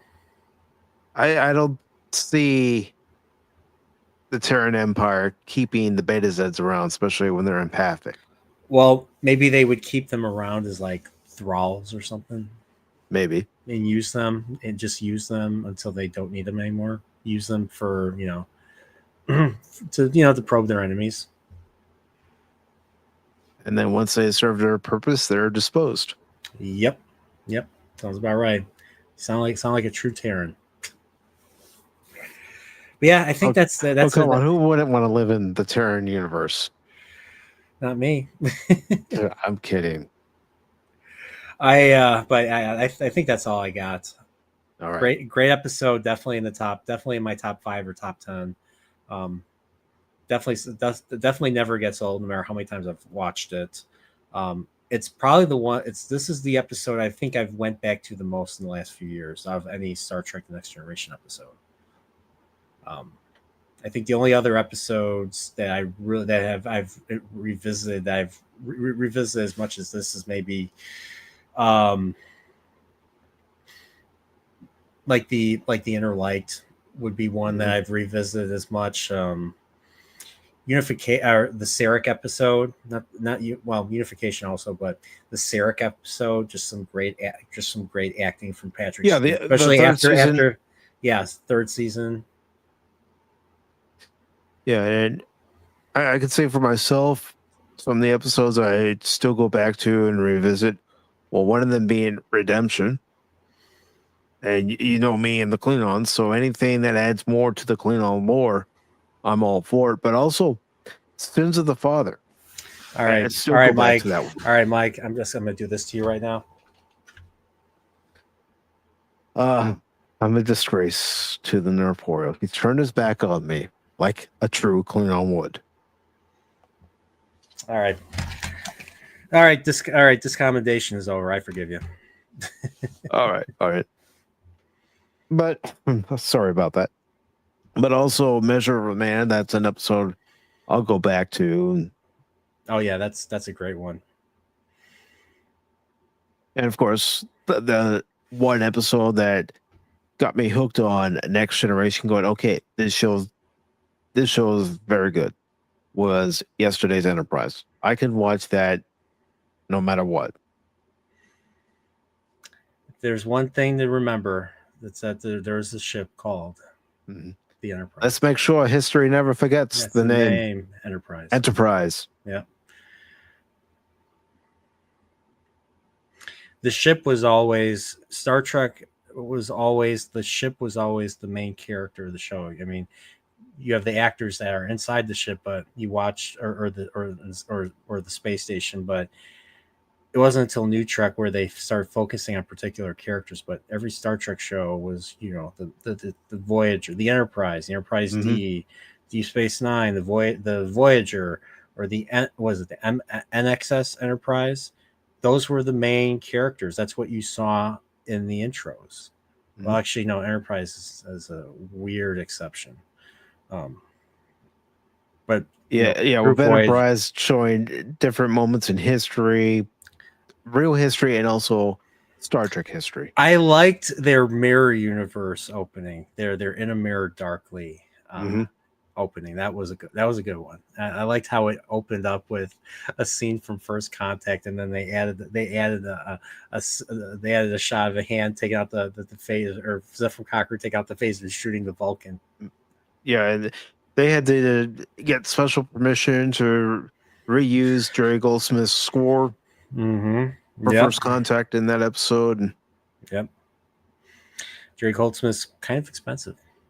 I don't even was he even alive at that point? Because I know he passed away in 2004 or 2005, I think. So I want to say it was 2004 that he passed away. So it was around that time that they were making the episode. So yeah. Although Goldsmith did write the theme for Voyager. He did. Excellent theme. Great theme. like I mean, all like the early, like all like the Star Trek themes were just so good. The original series, the motion picture theme, the Wrath of Khan theme. I mean, the original movies. Although the Star Trek had just some really memorable music, and that's why I went to that 50th anniversary concert I brought up earlier, and it just brought. I'll be honest, the experience brought tears to my eye. And this was, and then at the same time they were, talking about bringing Star Trek back to TV. So I was at that time, oh, I was a sweet summer child then. I was so excited for Star Trek to come back on TV, and we get Alex Kurtzman. I was excited too, especially seeing that first teaser. Thinking, all right, we're going back to Star Trek, and also being positive about the fact that Brian Fuller, who worked on Voyager, was a part of the creative team. Thinking, okay, we got somebody who knows Star Trek, who was with the prior regime. Yeah, and then they booted him out, mm-hmm. and they kept Alex Kurtzman. And you can blame Les Moonves for that, the head of CBS at the time. Yep, I heard he was partially responsible for what happened to Enterprise as well. Mm-hmm. Yeah, he hated Star Trek. Yeah, so him getting in trouble didn't garner any sympathy from anybody. No, and unfortunately, I don't think Skydance is gonna right the ship. I really don't. Yeah, I don't think so either, personally. I mean, I've said what I have said what I felt about the franchise. Like, if they're going to actually go forward, they actually have to go forward and they have to repeat what TNG did, and that is, you're going to have to set it in the future.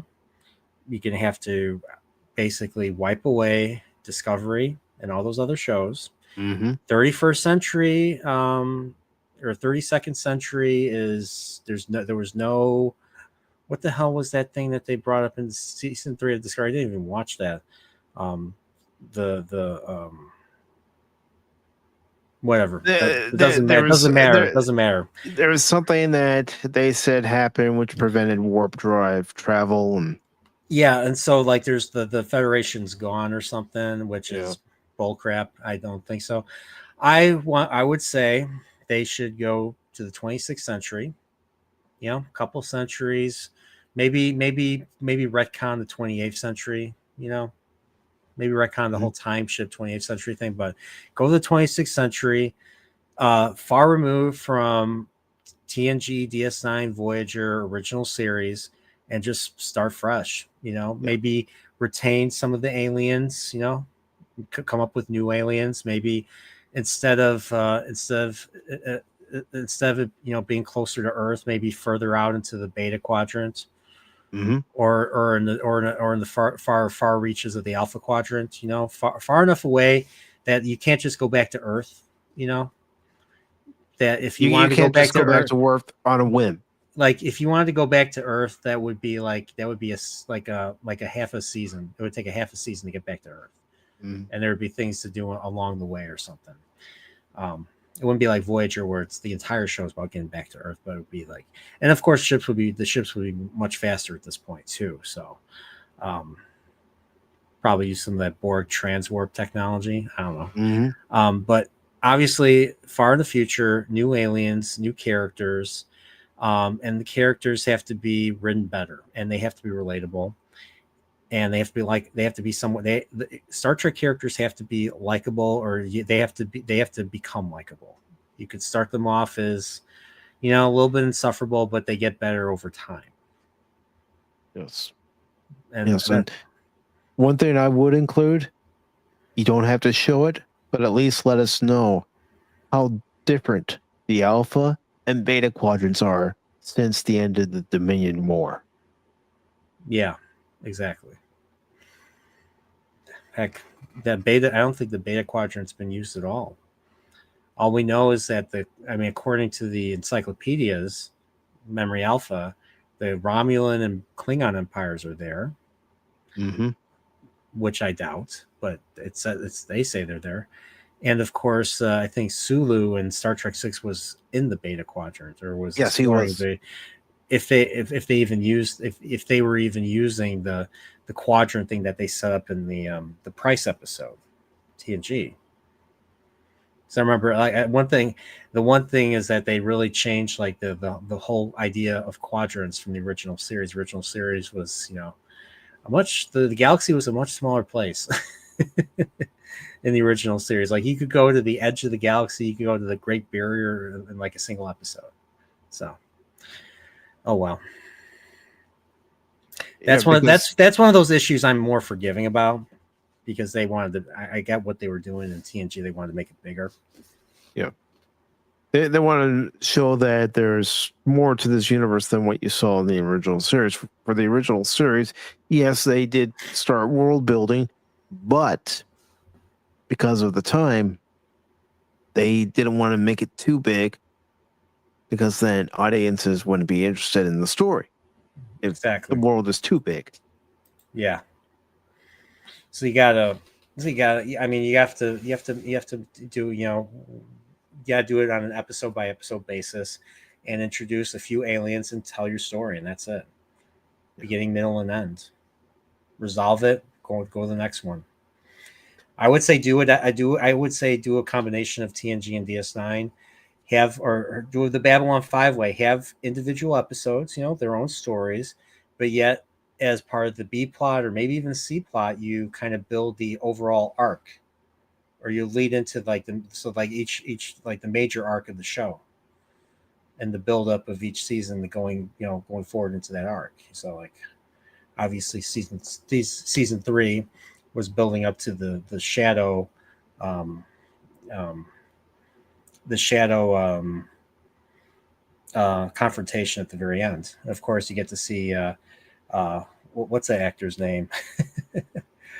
Jeff Corey, who played Placis in the original episode of Cloudminders. He was the administrator in Sky City, or Stratos, Cloud City. Yeah. So yeah, and one thing I do want to ask you before we wrap up here is, you know, for a new series, would you have a follow up to Conspiracy? We know there was a signal sent out into deep space, but we never saw the response from that message. Totally. That was a shame that they never followed up on that. So I think they could come back. They could be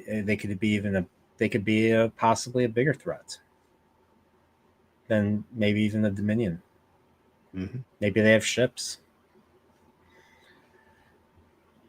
Or maybe it would just be like, it would be like the Operation Annihilate episode where they spread they're like a disease that spreads from planet to planet.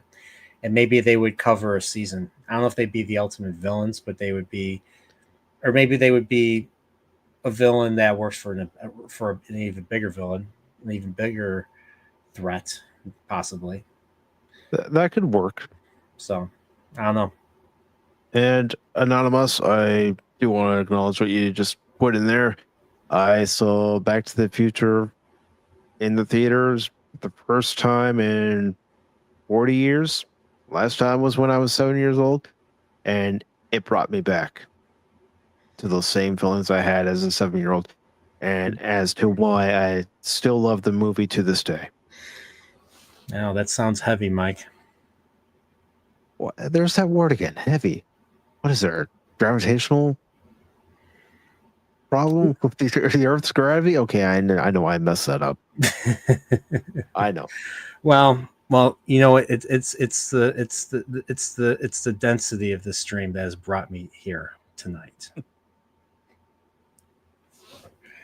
Okay, that was a bad one. Density has brought me to you. Well, I'm sure everybody's thinking, well, why don't we make like a tree? I was going to say and get out of here. It's leave, you idiot. Make like a tree and leave. You're making me look like a damn fool when you say it wrong.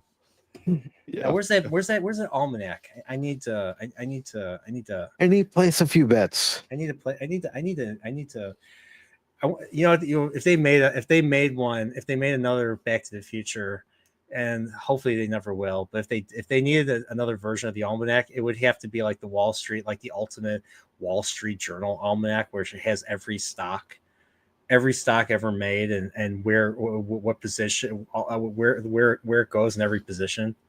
Mhm. That'd be a wild thing. It would, but That'd be something I'd want, but then I'd be accused of insider trading. But with Back to the Future, I don't ever want them to touch it. Don't No, ever never. touch that movie in any way, shape, or form. Did you know they made a musical? Yes, and I've seen clips of it, and I'm thinking, No. I'm not feeling it. Yeah. What'd you think of the game? I I played like the game. the Telltale game. Yeah. I like the game because it felt like the fourth movie without actually having a fourth movie. I thought the actor that played Marty was like spot on. Mhm. I thought he was really good. Like, I forgot that he wasn't Michael J. Fox. And then they actually did bring Michael J. Fox to do some voice work. Near the end of the game, and Yeah. I thought James Arnold Taylor did a good job as young Doc Brown. Oh yeah, he was the Clone Wars. If I remember, he was in the Clone Wars, right? I think he's Obi-Wan in the Clone Wars. So yeah, he was young Doc. That's right. Yeah, of course he did have Christopher Lloyd, and it's always nice to hear him. He's always been one of my favorites. Yeah, Christopher Lloyd has done a lot of voice work. Like, he was I'm trying to remember what. So the one that sticks out to me the most, he was the villain in DuckTales the movie. He was Murloc. Mm-hmm.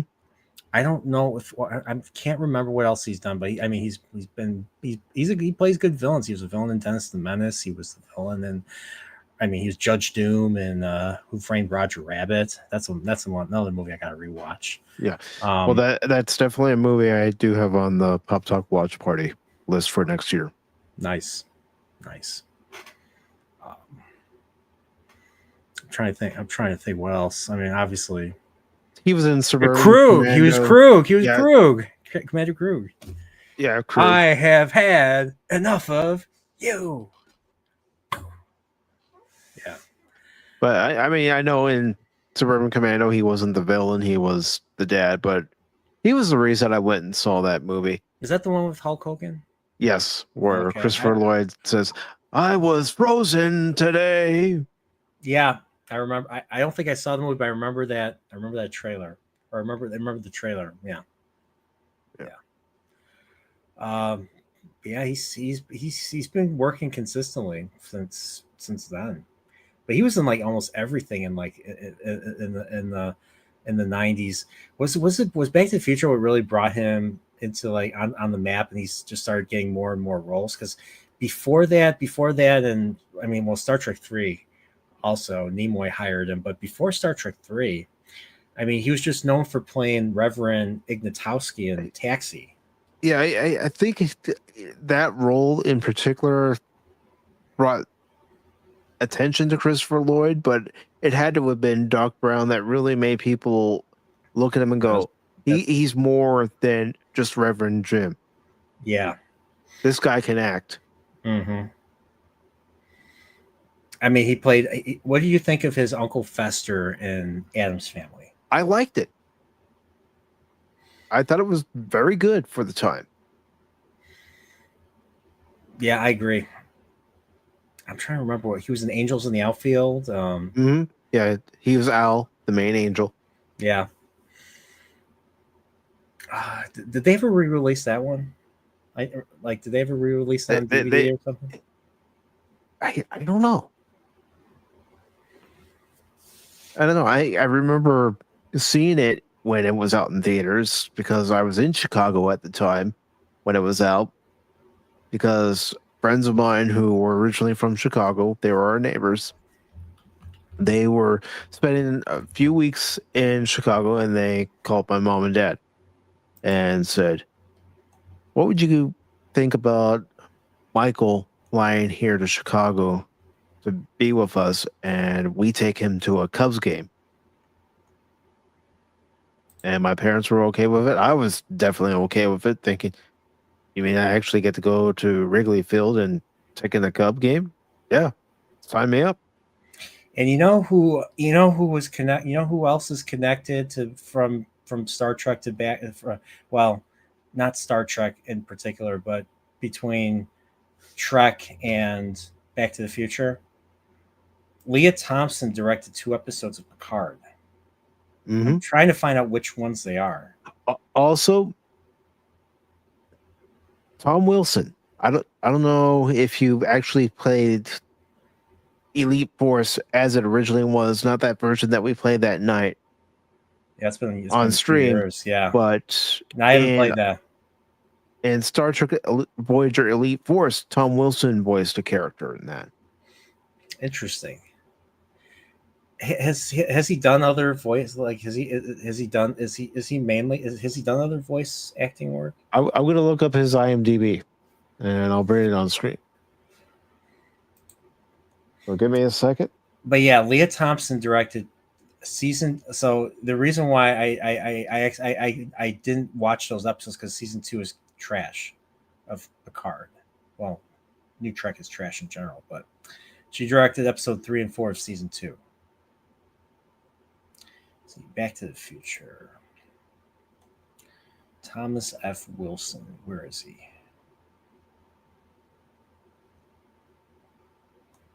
Or you can put it under Tom Wilson. He's dropped the F in the credits. Let's see.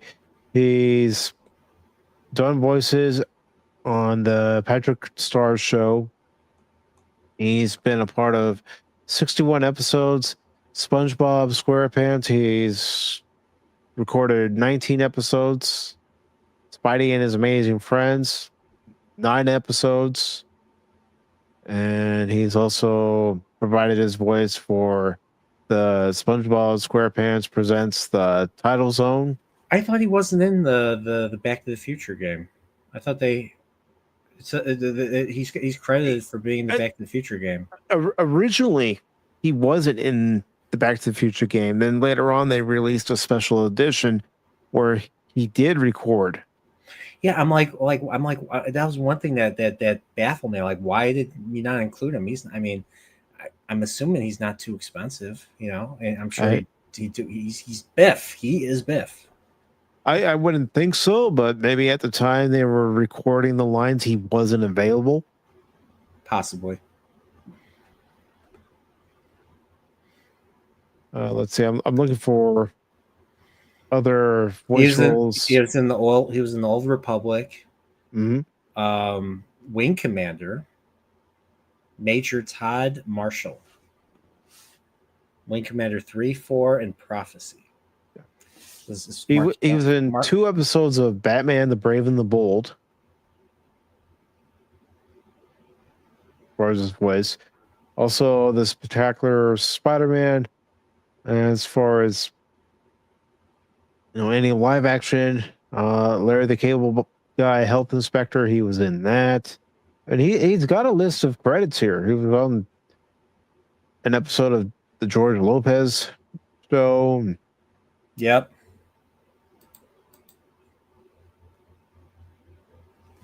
And he was also in Atlantis, Milo's Return, as far as a voice appearance. Trying to find out. I thought he was on an episode. Yeah, he was providing his voice for an episode of Duckman. I don't know if you ever watched that. It was a Jason Alexander animated series.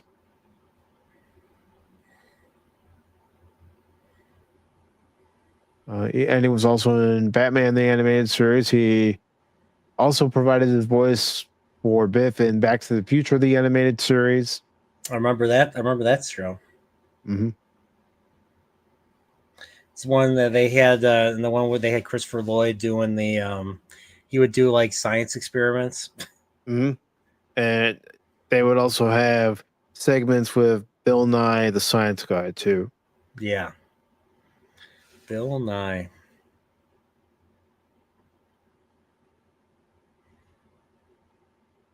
Yeah, Tom Wilson has a nice list of film credits. Yeah, there's a lot of stuff to check out here, so that's cool. Yes. So yeah, I haven't made up my mind whether I'm going to go see it, so I'll have to think about it. Well, I know it's going to be playing up until Wednesday, and you'll just have to check the show times at your local theater. I was even surprised that my local theater had an afternoon showing today, so I thought to myself, "All right, I'm going." All right, I'll have to go. I'll have to look. I'll have to look up a showing and see if I can make it too. So, all right, cool. And Anonymous says you should watch the documentary. It's not bad. And this is what he was referring to. Please hope. But Brian, do you have anything coming up on your channel? On my channel, I think I'm doing it. Yeah, I think I'm doing a Chilporial tomorrow night with the questioners. We'll probably be talking Wheel of Time stuff. I'm on book 10. I'm trying to finish, and I haven't been able to. Read as much of it. I'm not nearly as into the story as much as I was hoping I'd be, but I'm far enough in that I kind of want to just finish it at this point. So, yeah. So he's probably going to tell me why I'm wrong for feeling this way and all that. So it'll be an interesting conversation. Um, and probably I'm trying to set a few more up for November. I know with Metroid Prime coming out in December, I kind of want to talk the Prime trilogy at some point. I've just bought the Prime trilogy book, the illustrated coffee table book.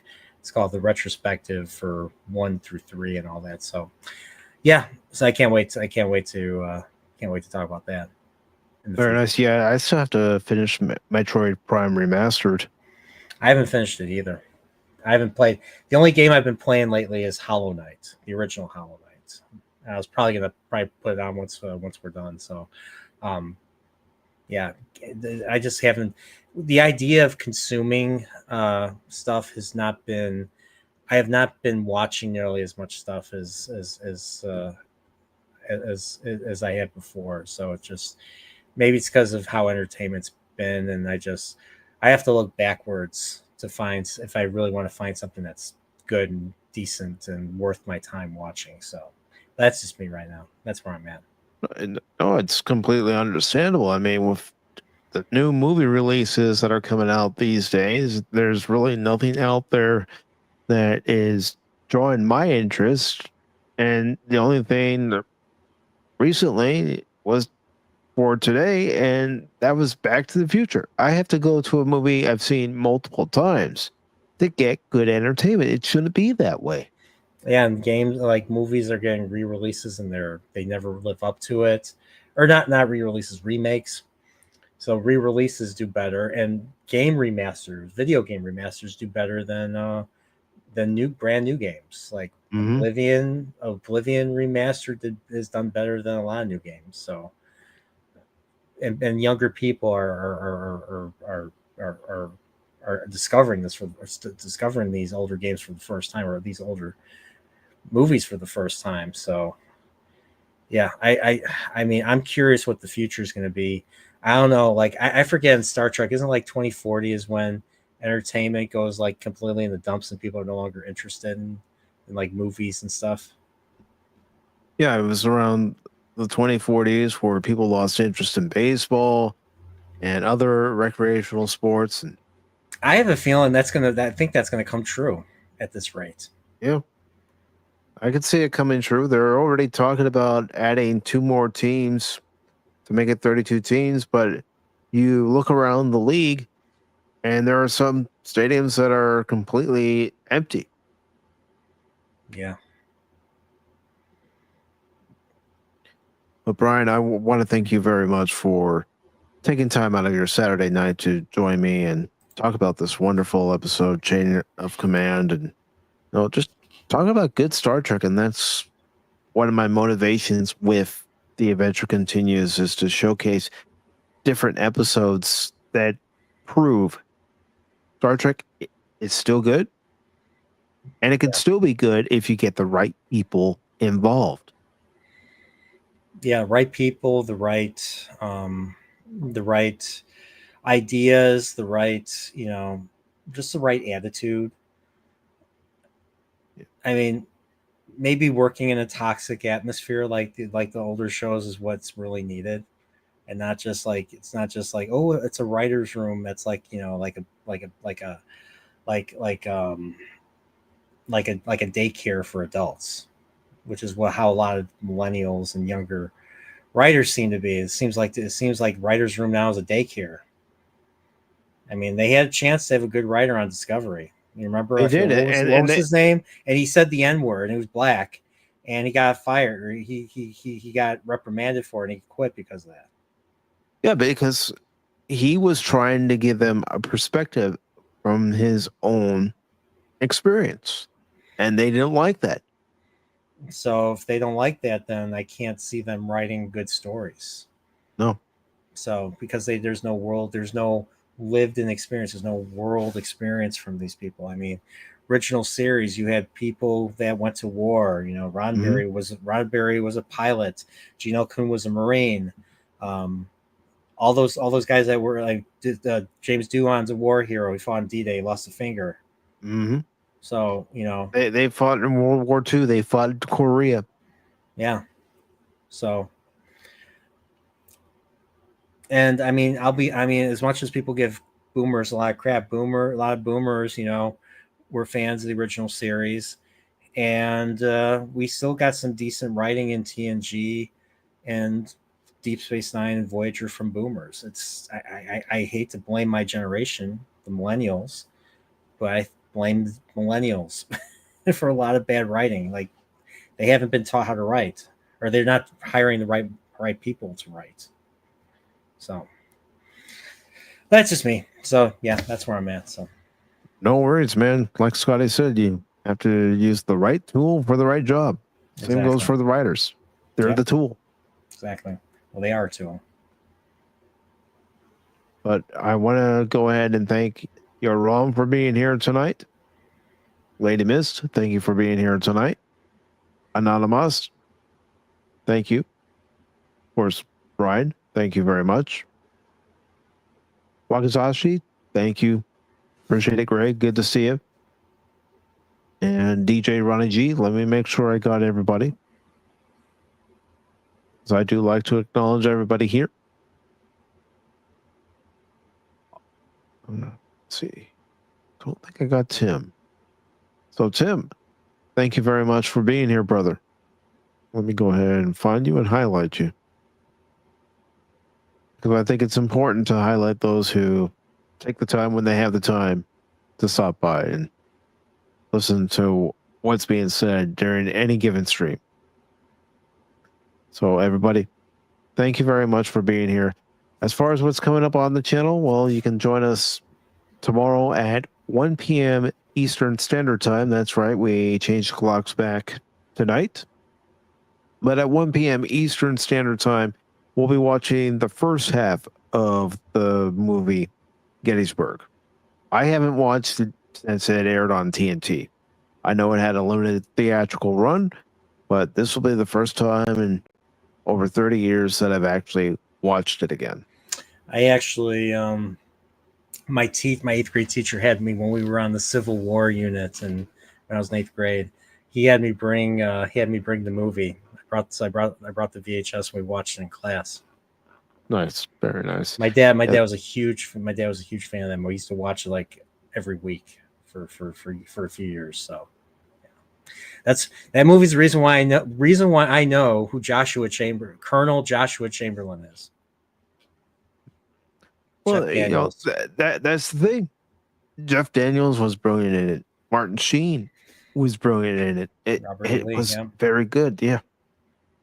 And I'm looking forward to watching it. And of course, like always, everybody, Cosby link will be pinned to the chat, and I'll make sure that the stream is working properly on Rumble. I don't know what the issue was tonight over there, but for some reason it wasn't working. But I'll investigate it before we start Pop Talk tomorrow at 1 p.m. Eastern, and then of course we have other streams coming up in the week. But we've been here. We've talked about Chain of Command, and right now we're going to depart. And I just want to thank you all for your continued support of this channel. And until next time, everybody, live long and prosper.